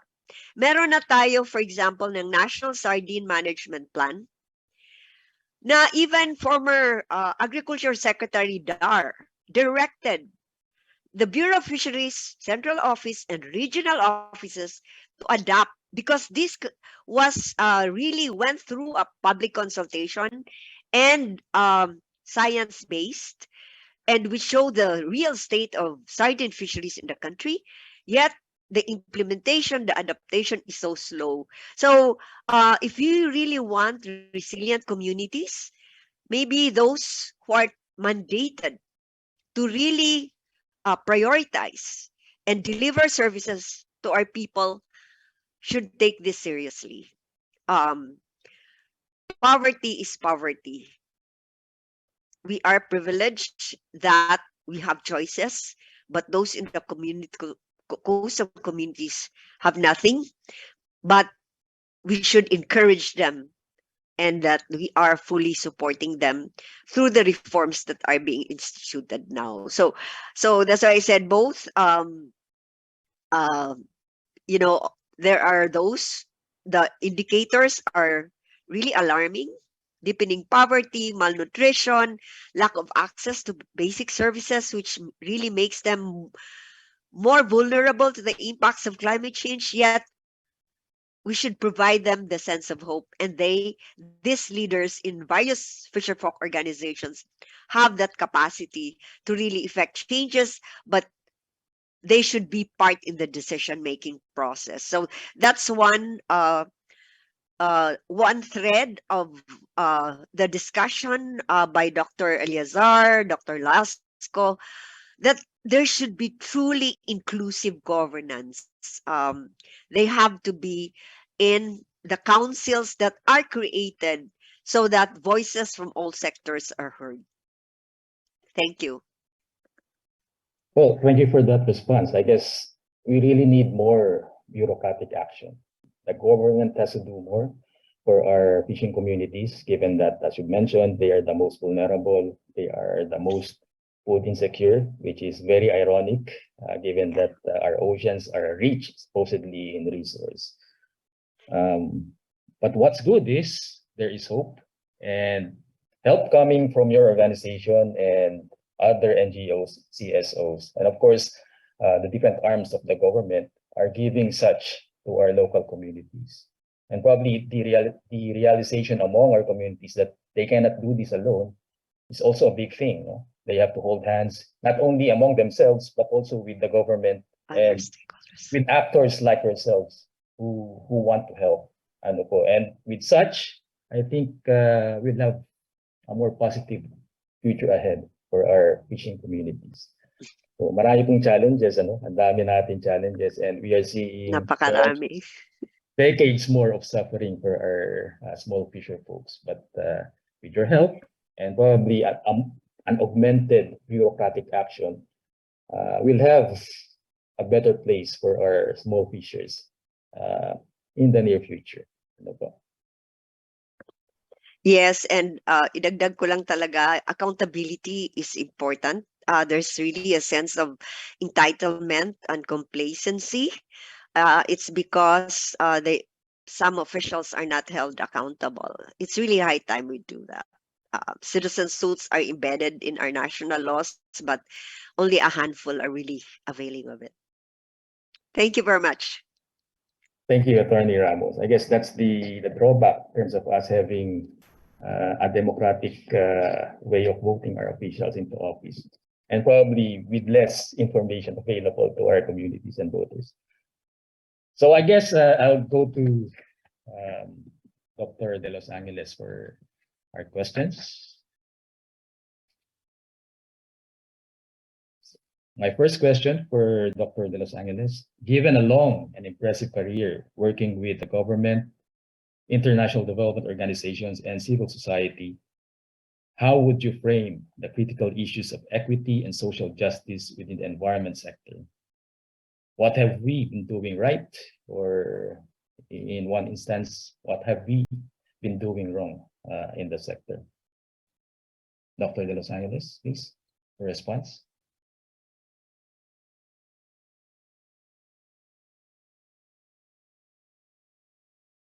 Thank you. Thank you, previous speakers, for very rich insights and information on what you have been doing. I would like to answer this question in terms of three major categories of equity issues that manifest themselves in environmental problems. The first has to do with our problem where the scale of pollution continues to increase despite existing pollution control laws and cleanup efforts, thus still damaging health because of poor air quality and dirty waters. This also reduces the viability of impacted economic activities like fishing, which are usually MSMEs. There is indeed a critical social injustice when pollutants are still limited. Polluters continue to discharge while others bear the economic cost of pollution. But pollution is actually caused by two groups, the producers and the consumers. There is inequity for producer type of pollution when the serious environmental harm does not get to be compensated for in a timely manner. For example, recently a decision was lauded about payments of those damage from the 1993 Marinduque mining incident. It took 30 years, 3 decades, to arrive at such compensation. That's really too long a wait. Now, with respect to consumers, there is inequity when we wantonly dispose of our single-use plastics, sachets, and other packaging materials, which of course we all know clog drainages, canals, pollute streams, and cause marine water pollution, thereby harming living things based on these resources. In both situations, government needs to strive to implement the polluter pays principle, a very basic principle in environmental economics. We do have laws that help implement polluter pays principle, the Clean Water and Clean Air Acts, but these laws are mostly what I would call regulation by rules, promulgated mostly by lawyers and poorly implemented. There is some implementation, but the scale and consistency of implementation leave much to be desired. Some pollutants are also not covered. There are no standard for certain pollutants. And we also need to look at consumer behavior. Unregulated discharges by consumers should be imposed, should have fees imposed on them for using the environment to dispose of waste, or polluters should be taxed based on the amount of pollution caused and the harm that is induced. These are not in the Clean Water Act and Clean Air Act, and so their IRRs need to be reformulated. And that internalizing pollution control costs by both producers and consumers would encourage recycling and shift to cleaner products and practices. We do have deposit refund schemes, but we need to expand this to have refill stations for shampoos, no longer using sachets, hopefully, both at the points of sale. There are a few entrepreneurs that do this, the nature-based products, for example. Internalizing pollution costs would tip the balance. Currently, organically produced foods are more expensive than the others than otherwise, because those that are more pollutive in production and consumption are not priced accordingly. So rules that are not enforced arise from weak monitoring. As I said, fines and penalties are too low. They were imposed ages ago, never adjusted. Only recently, maybe there are adjustments. But if behavior had not changed, it means that they are too low. People would rather pay the fines rather than follow the law. Also, what happens to the revenues from the fines? Are they sufficient for compensating damages? We have not looked into that. Are they sufficient for rehabilitation and correction? I don't think there's such an analysis that had been done. Second inequity is arises from the growing scarcity of natural assets, which reduce the ability of nature to provide benefits to other users in the present generation, and more important, users in the future. We do have renewable resources, and for quite some time we were complacent that we have lots of renewable resources. But our rates of use in the past and technologies of use have been quite bad, so that their renewability had been impaired. So now we are trying to catch up by reforestation of mangroves and others. This is really a very difficult intertemporal injustice that we are imposing on the future generations. Another form of injustice is when those who do practice good and therefore generate nature-based commodities and ecosystem services, say for watershed protection, are not rewarded or compensated for their efforts, and they do incur opportunity costs. The land that they no longer use for erosive practices are no longer going to give them income, and labor has to be expended to protect the land. So we need to implement the second law for resource economics is beneficiaries and users should pay. And the revenue should be used to finance rehabilitation. As I said, on the flip side, those who do manage resources that are renewable are not compensated for, either in terms of their security of tenure or opportunity cost. And the prime example of this are the indigenous peoples who are dependent on forest resources and who are still practicing sustainable technologies. Many ancestral domain claims are still unprocessed. Very few have been processed all these years, despite IPRA. Those that have been processed into ancestral domains are few, into ancestral titles are few. And for those that have still to be processed, their claims are threatened. And there are many threats, whether for food for agriculture, even carp is a threat, minor forest products gathering, that is open access.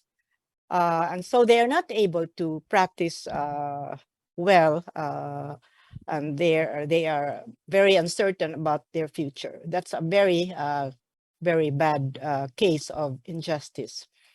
The other part of injustice that still happens is, and maybe to a less degree, is that some time ago we shifted from large-scale commercial logging to socialized forestry or social forestry, i.e. community-based forest became the managers of second growth forest and logged over areas. And this was really quite a good initiative. There was considerable efforts on this, and agroforests have sprung up.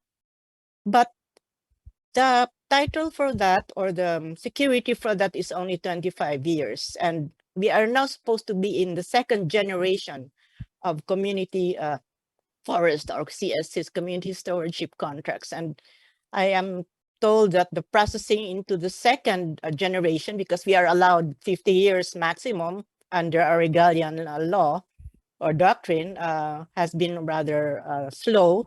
And again, there is uncertainty, and uncertainty is the #1 enemy for sustained natural resource management, particularly for renewable natural resources.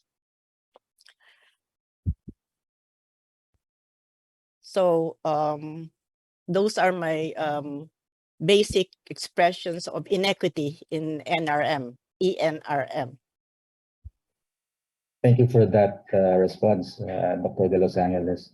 I guess injustice really is present within the sector, and not only in small quantities, but in very alarming volume, both within the sectoral level and sub-sectoral levels.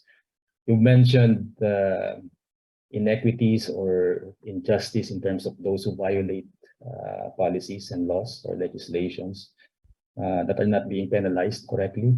They're not paying for what they are doing. And for those who do good, they are not getting their due rewards. So that's, I think, something that we need to look at. The costs and benefits as well that are, well, benefiting and taxing our stakeholders and communities are also not equitably distributed. So I guess These are injustices that need to be addressed within the sector, and probably the government has the key role in terms of us imposing and probably grounding the rule of the game, or structure in terms of initiatives at the national and subnational levels. My next question is related to this.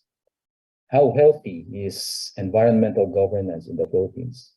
Given your insights from extensive work on both thematic concerns, including the audit of mining or extractive industries, climate change and environmental resilience, and transboundary ecosystems issues. Kamusta po ang ating environmental governance in the country?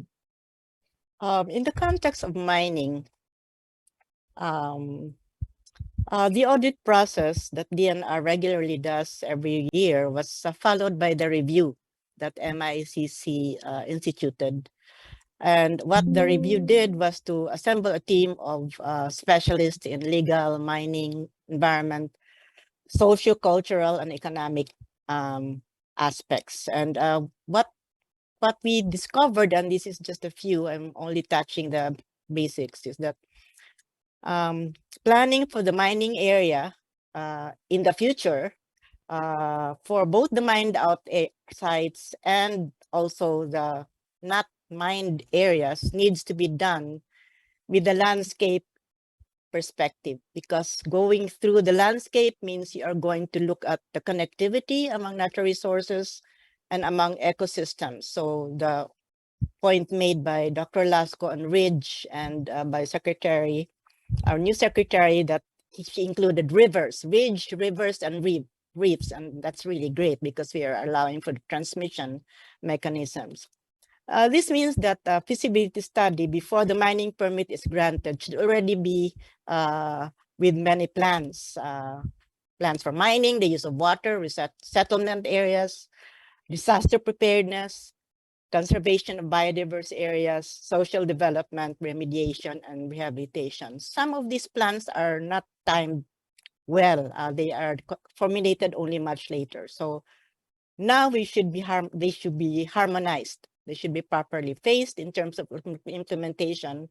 Rehabilitation should not happen at the end. It should happen at the very beginning. And valuation should be done. The recent move by the Mines and Geoscience Bureau to require economic analysis, not just financial analysis, is a good move and should seriously be required for the new mining applicants. And if it turns out that social benefits are less than the social costs, then there should there shouldn't be any permit allowed at all. What does this mean? That collaboration is needed among the miners, DNR, LGUs, and other government institutions on such planning, and beyond planning on the monitoring of activities as they are conducted. Monitoring leaves much to be desired.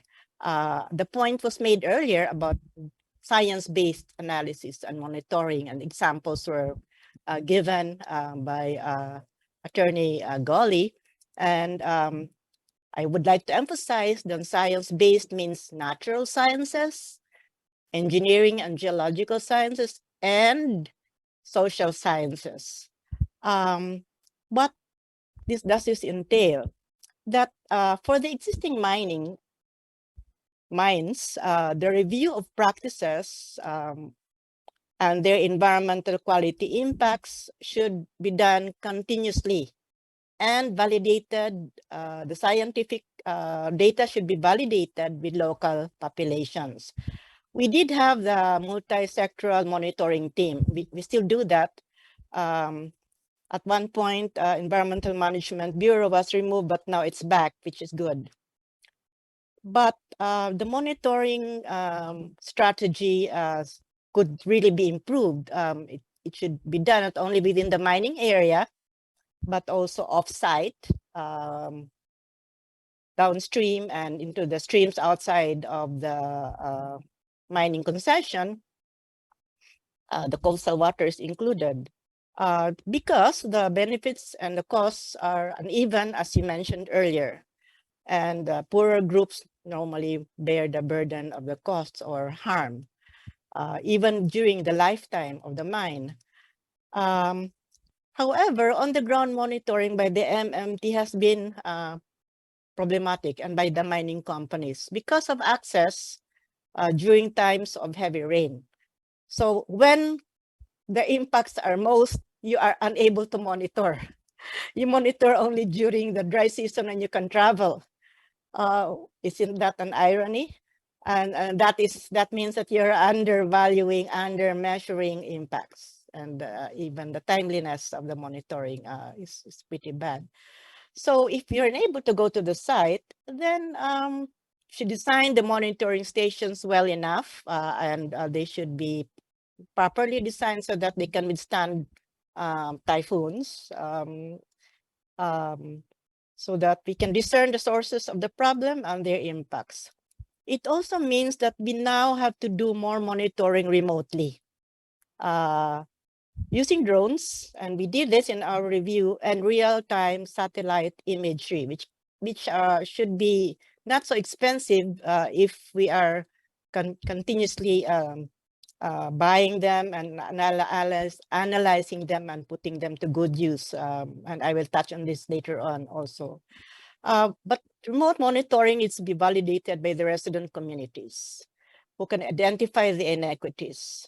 And last but not least, by the NGOs who have their own way of monitoring that would enable transparent decision making. The relationship with NGOs need not be combative. It could be more cooperative without sacrificing validity of what is being generated as information. Monitoring data should be followed by timely assessment, i.e. analysis of data of vulnerability and disaster-prone areas, which are under threat of climate risk. We cannot wait for several years before the analysis is done. It has to be done all the time because circumstances change. Not everything is known during the feasibility study, and thus continuous assessment should enable adaptive management. This was touched on by Ms. Eleazar of Folai in helping build resilient communities. For example, in the case of mines, this should not cover only silt traps, but also their waste treatment facilities, their disposal of toxic and hazardous waste, not only of the current waste, but waste inherited from other miners in the past. We call that legacy mining. There are changes in the stability of sloped land because not everything is known in terms of the depth of the soils and others. And therefore, that stability should be monitored. We only saw one such company that had remote radar stations for monitoring what was happening in the opposite side of the mountain. We should have more of that. And this would allow for early warning mechanisms and evacuation. There is also another monitoring that needs to be done, and that is monitoring the benefits and how they are managed by the different stakeholders.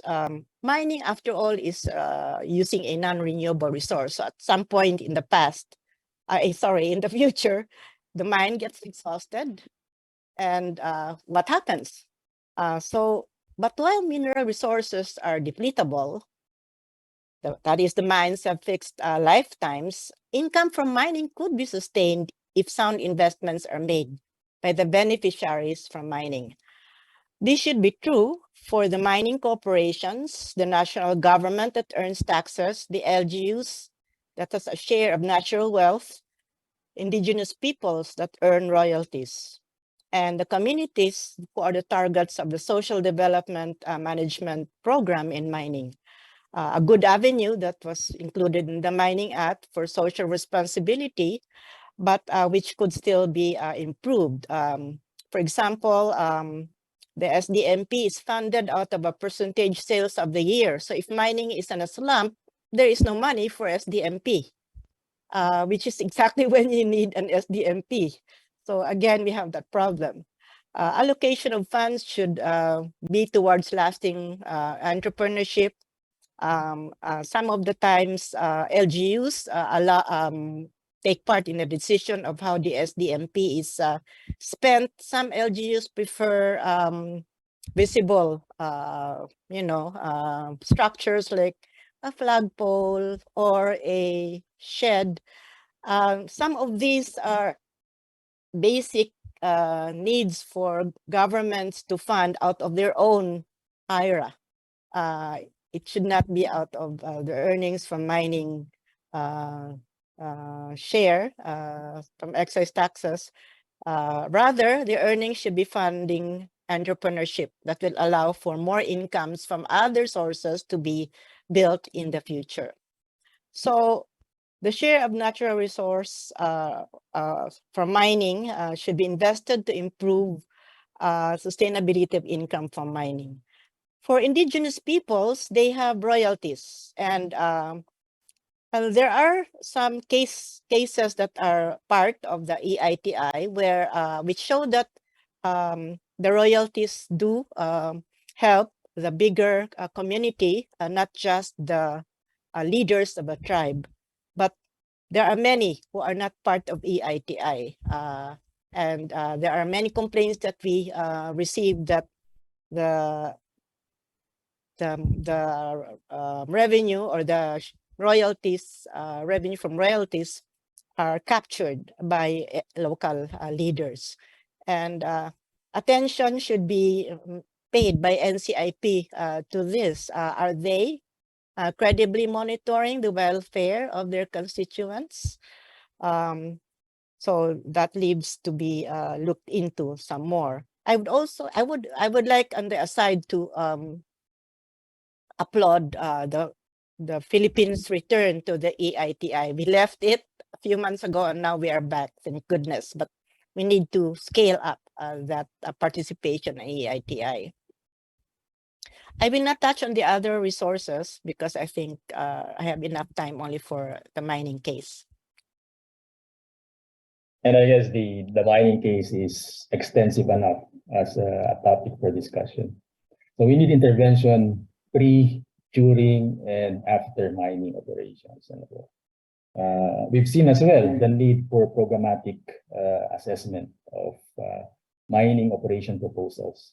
Because right now what we are doing are individual assessments, individual projects being looked at, not in terms of the totality of the landscape, as you mentioned earlier.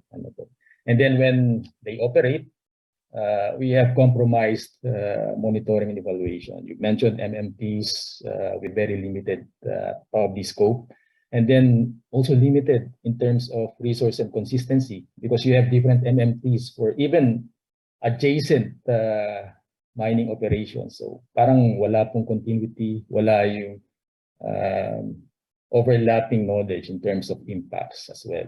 And then after mining operations, how do we look at them rehabilitating those mined out areas? You mentioned earlier about Mark Copper having incurred so much environmental damage, which the communities actually just had the ruling benefiting them after 30 years. 3 decades of waiting is really too long.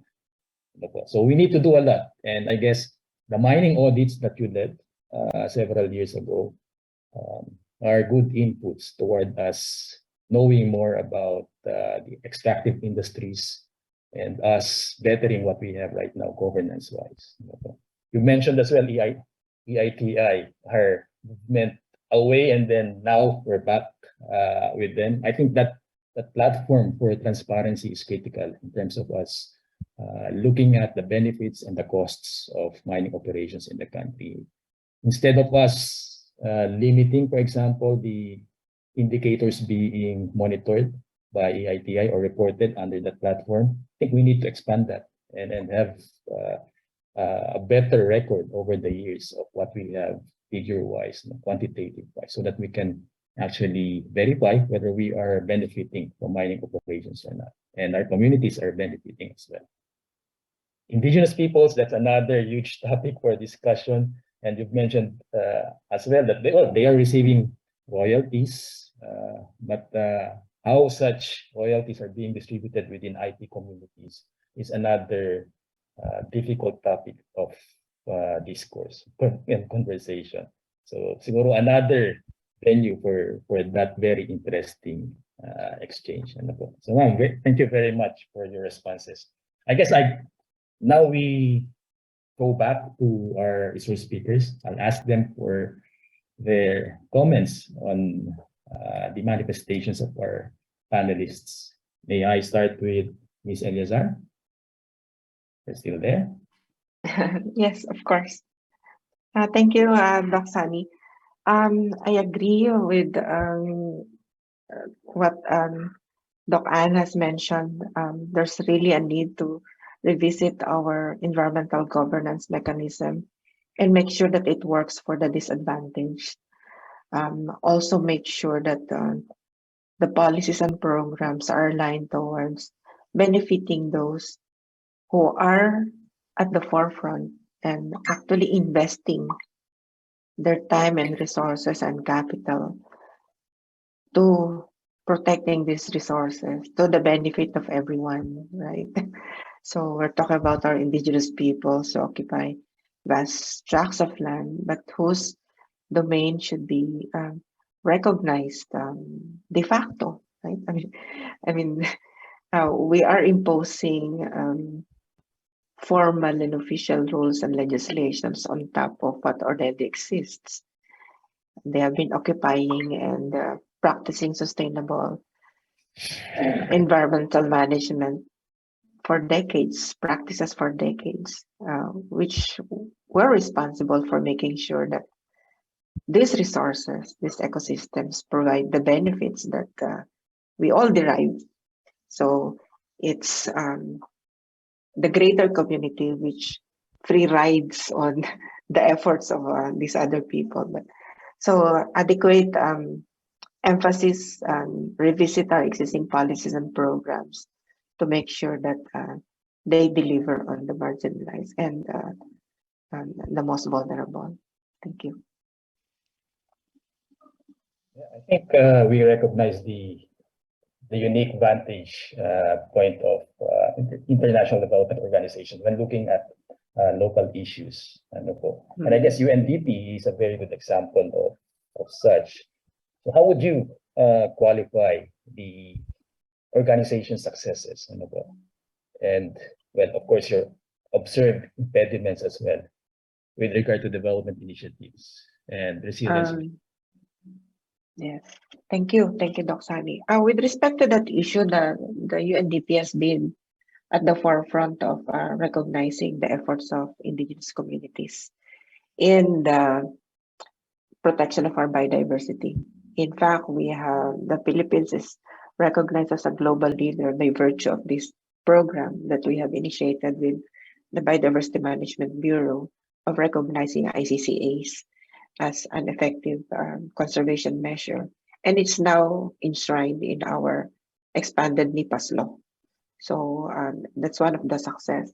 And what's challenging is how to provide resources to support them and help them protect those resources, protect also their interests, such that, they're not taken advantage of by other parties. So there's a lot to do, but there are also some successes in this regard.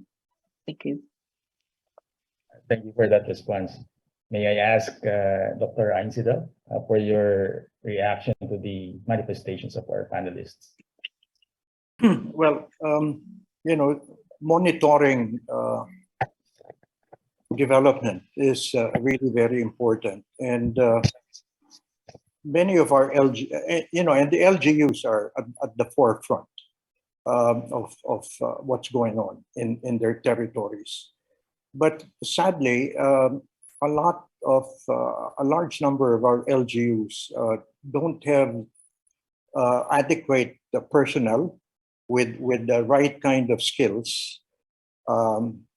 As I mentioned in my presentation, the 4th to 6th class municipalities, many of them have one person DRRM CCA offices. And that one person is also the municipal engineer So holding two, sometimes even three positions, and not having enough staff and backup assistance and equipment, and makes it really very difficult for them to perform the functions that they are expected to undertake. Now, the other challenge I feel is the intergovernmental collaboration or cooperation, because many of the environmental problems do cross administrative political boundaries. We talk about ridge to reef, we talk about watersheds, we talk about coastal zones. In very many cases, there are many LGUs involved. And the collaboration and cooperation is very important. The problem is that while there are policies in place, in practice, they are not really used in the way that they should. There was a question in the chat box, in the Q&A box, about how to address this kind of tendency for the individual LGUs to prepare plans independent of each other, and therefore they don't complement each other. Now, my response to that is that the provincial government and the regional government do have responsibilities in coordinating and synchronizing these local development plans.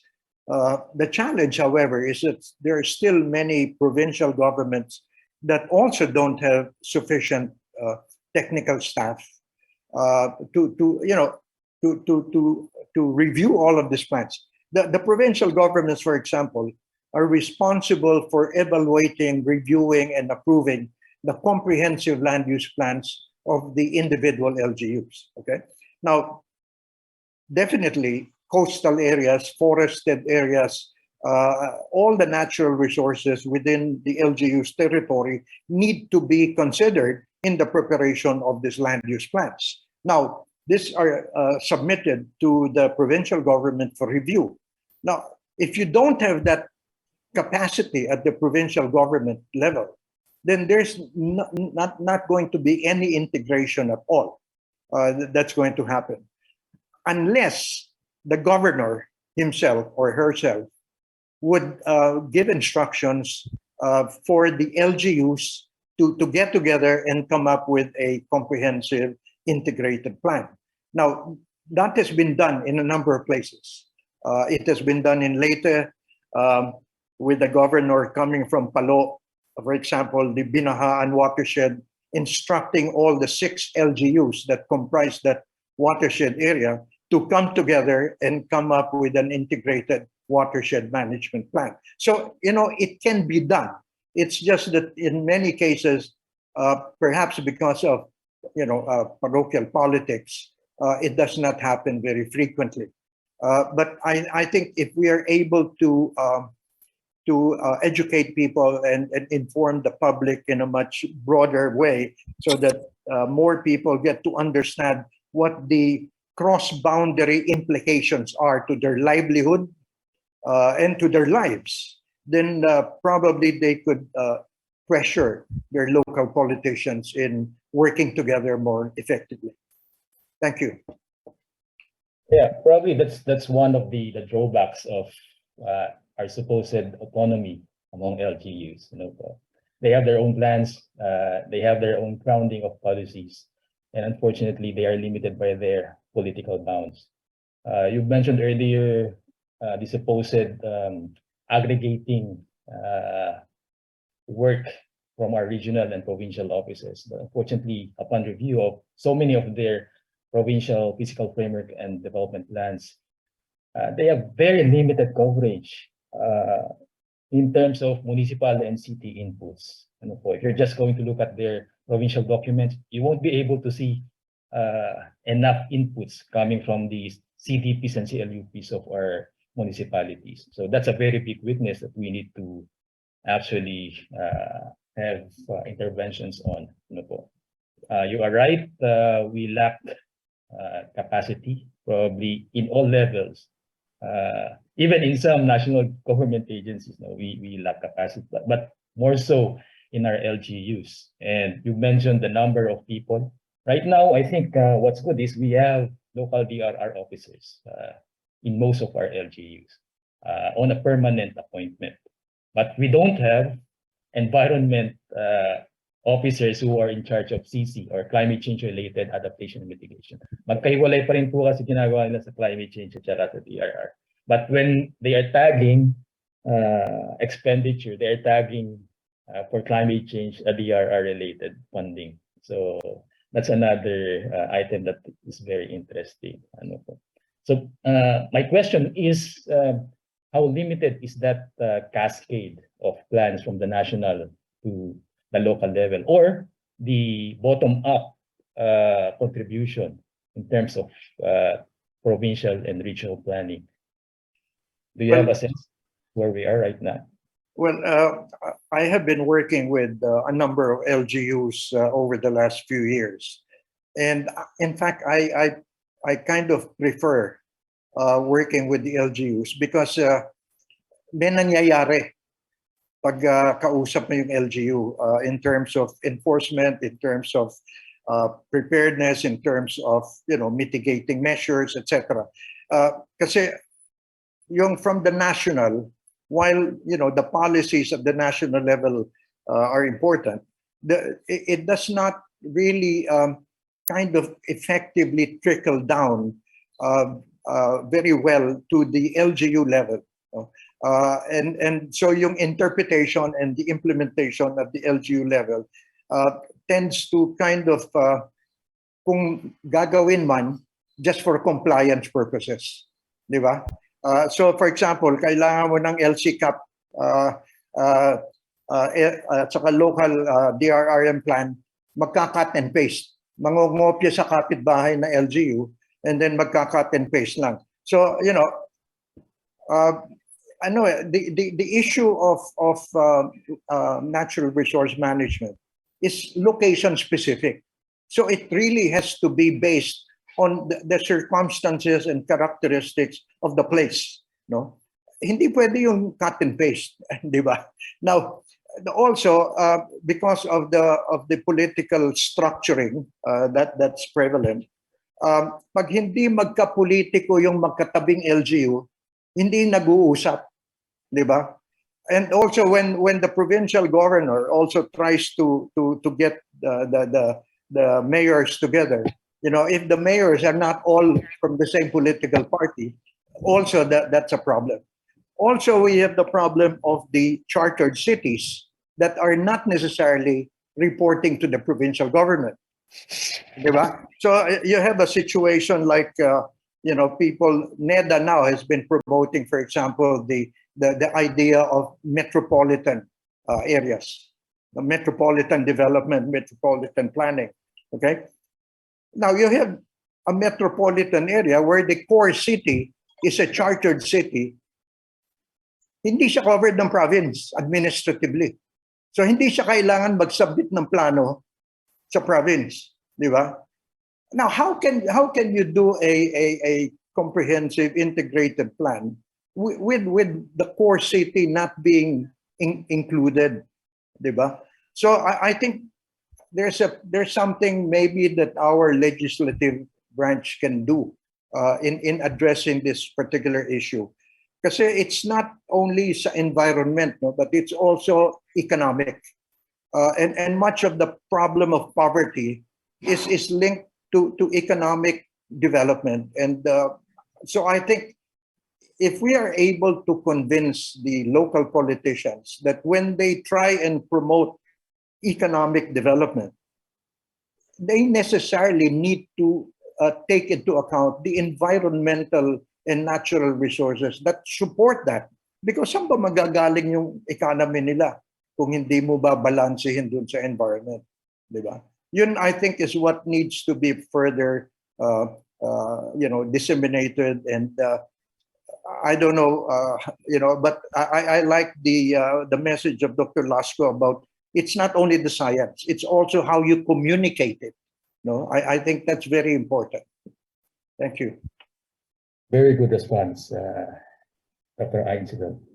Unfortunately, we don't have time for more questions. I guess to close the webinar, I'll just ask our panel members as well as resource speakers to give their final words.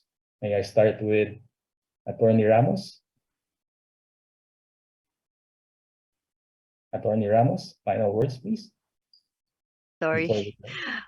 Yes, there's I can see the convergence of interest and determination, no, for each of us to help our marginalized sectors and our people be more resilient to the impacts of climate change. So let's continue this, and we really look forward to having more collaboration. There's so many policies, reforms that are being made, but those even in government don't know about it. So, for example, the ILG has come up with policies that are meant to improve the capacities of our local governments to fully implement environmental laws. So, among others. So, magtulungan tayo. I hope we continue this discussion through other platforms as well. At maraming salamat. Thank you din po. Dr. De Los Angeles, please, your final thoughts and words. I would like to echo what Attorney Goli has mentioned. Magtulungan, it's easier said than done. We need to communicate with each other, learn a little bit each other's lingo so that the messages don't get lost in translation, so to speak. But the collaboration is should both be horizontal and vertical, and the national and LGU interface and the interface at the landscape level, where we don't really have administrative regions that pay attention to unique attributes of the landscape. Only LLDA is such. It really has to be looked into. Some time ago, we tried to impose pollution charges on rivers, but it could not be done because many municipalities at that time said they were not mandated to impose pollution taxes. So there's still a lot that needs to be done. Collaboration is necessary, and we're running out of time. Let's just start somewhere. Thank you. Thank you po. So we really need to do more, and soon. Ms. Eleazar, please, your final thoughts and words. Okay, thank you. Thank you, Doc Sonny. I would like to say that, well, aside from echoing what Doc Ann and Atonia said, encourage more PIDS, for example, and other platforms such as this to provide venues for exchange and articulation of this, and also sharing of practices and ideas. What we in UNDP would like to espouse is an open exchange of information and views also, different or similar views, because this is how we learn and how we adapt and make sure that we get the best out of it and make sure that all the things that we do are very relevant to the clients we serve. So thank you so much to PIDS for doing this, and more power to you. Thank you. Dr. Einsiedel, final words. Okay, well, first of all, thank you to PIDS for giving me this opportunity to share my knowledge and experience with the subject matter. And I look forward to more exchanges like this and opportunities to help our LGUs in responding to the challenges of managing their territories in a much more effective, resilient, and sustainable manner. I just hope that we can share the information that have been presented and discussed here with our legislators, so that they can also maybe help fill in the gaps, because there are many in our current laws, rules and regulations and procedures. The national government agencies tend to come up with a lot of policies. And the LGUs are overwhelmed. Ang dami kasing pinapasa sa LGUs. And, parang nalulula yung mga LGUs. Ano ba ang priority? And so I think there's a need to somehow, sieve through all of this, because all of them seem to be very important. Everything is important. But then, what are the critical issues that we really need to address? I think there's a need for some kind of prioritization so we're able to focus our efforts on what really counts. And the LGUs, I think, play a very important role. And so the bottom-up initiative is, I think, crucial, and we need to support that. That's all. Thank you. Thank you, Dr. Einsiedel. So with those excellent final thoughts from our resource speakers and panel members, I think we can conclude now our fourth webinar for this APPC series. But before we go our separate ways this morning, we have a very short closing program. We have, for our closing remarks, a message from the Honorable Senator Risa Hontiveros. Senator Risa Hontiveros is a health and women's rights advocate, a proud activist, and a champion of the basic sectors. She is the Philippines' first socialist woman senator. Senator Risa Hontiveros is widely known and celebrated for her tireless work in promoting public health, the rights of women and other marginalized groups, and the welfare of the Filipino family. A multi-awarded public servant, community organizer, broadcast journalist, Senator Hontiveros served as the representative of the Akbayan Party List from 2004 to 2010. She was first elected to the Senate in 2016 and then re-elected again in the recent Senate elections.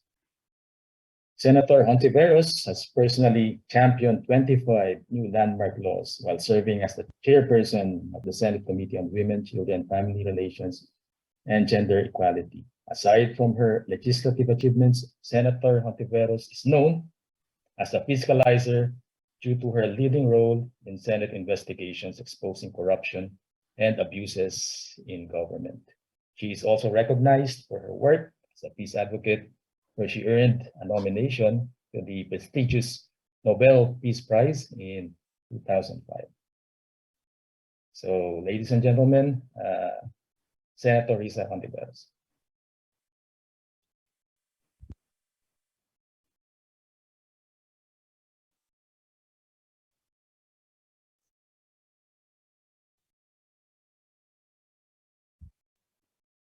Magandang araw sa inyong lahat. Our women who are at the front lines of our health crises, beyond and worsened by COVID-19, face the multiple burdens of womanhood in our society. Homemaker, breadwinner, teacher, disciplinarian. On top of all these, women healthcare workers bear the massive responsibility of keeping COVID-19 at bay, as they do until today. They comprise around 75% of the health human resource population, according to the University of the Philippines Population Institute. The pandemic has made it clear that women bear the strongest brunt of pandemic-induced healthcare shortages. Women healthcare workers' own health, already sidelined, is further marginalized. We must hyper-focus on women's health and well-being and listen to the needs of our women, especially our women healthcare workers. For any recovery and healing we hope to undergo as we move forward. When we take care of women in healthcare, we can expect a better healthcare system. It is on this principle that my office acted on the following. 1. We filed Senate Bill number 2088, or the Gender Responsive and Inclusive Pandemic Management Act, because of the unique COVID-19 pandemic we're experiencing. 2. We passed the Expanded Maternity Leave Act with passionate advocates that increased maternity leave to 105 days to accommodate the natural responsibilities and the biological needs of women as an integral part of a healthy workplace. And 3, we remain steadfast in pushing for the timely release of benefits and hazard pay of healthcare workers. Thank you to all of you here today for making gender equality a priority of healthcare workers and for involving yourselves in aspiring for an equitable and equal world for all.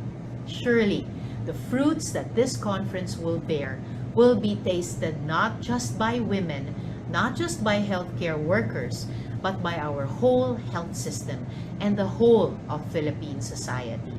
I look forward with all of you. Mabuhay kayo. Thank you very much, Senator Risa Hontiveros. So, before we finally close the event, may we draw your attention to some reminders. Thea will be sharing with you her screen. First, copies of the presentations are available on the PIDS and DPRM websites. You can download all the PowerPoint presentations there. We also encourage you to send your comments by answering the feedback survey that will pop up on your screen when you exit the event. We will also send the link to your registered email address. While this webinar is the last of the APPC series, we still have the 8th Mindanao Policy Research Forum on September 28th, 2 to 5 p.m. via Zoom as well. Please visit the PIDS website and Facebook pages for details on how to register in that event. Finally, I would like to thank the representatives from the government, the academe, the private sector, civil society, and international development community and media for joining us today. Their names are being scrolled on your screen. So this ends our program for this morning. May you have a blessed and safe day ahead. Maraming salamat po for joining us this morning.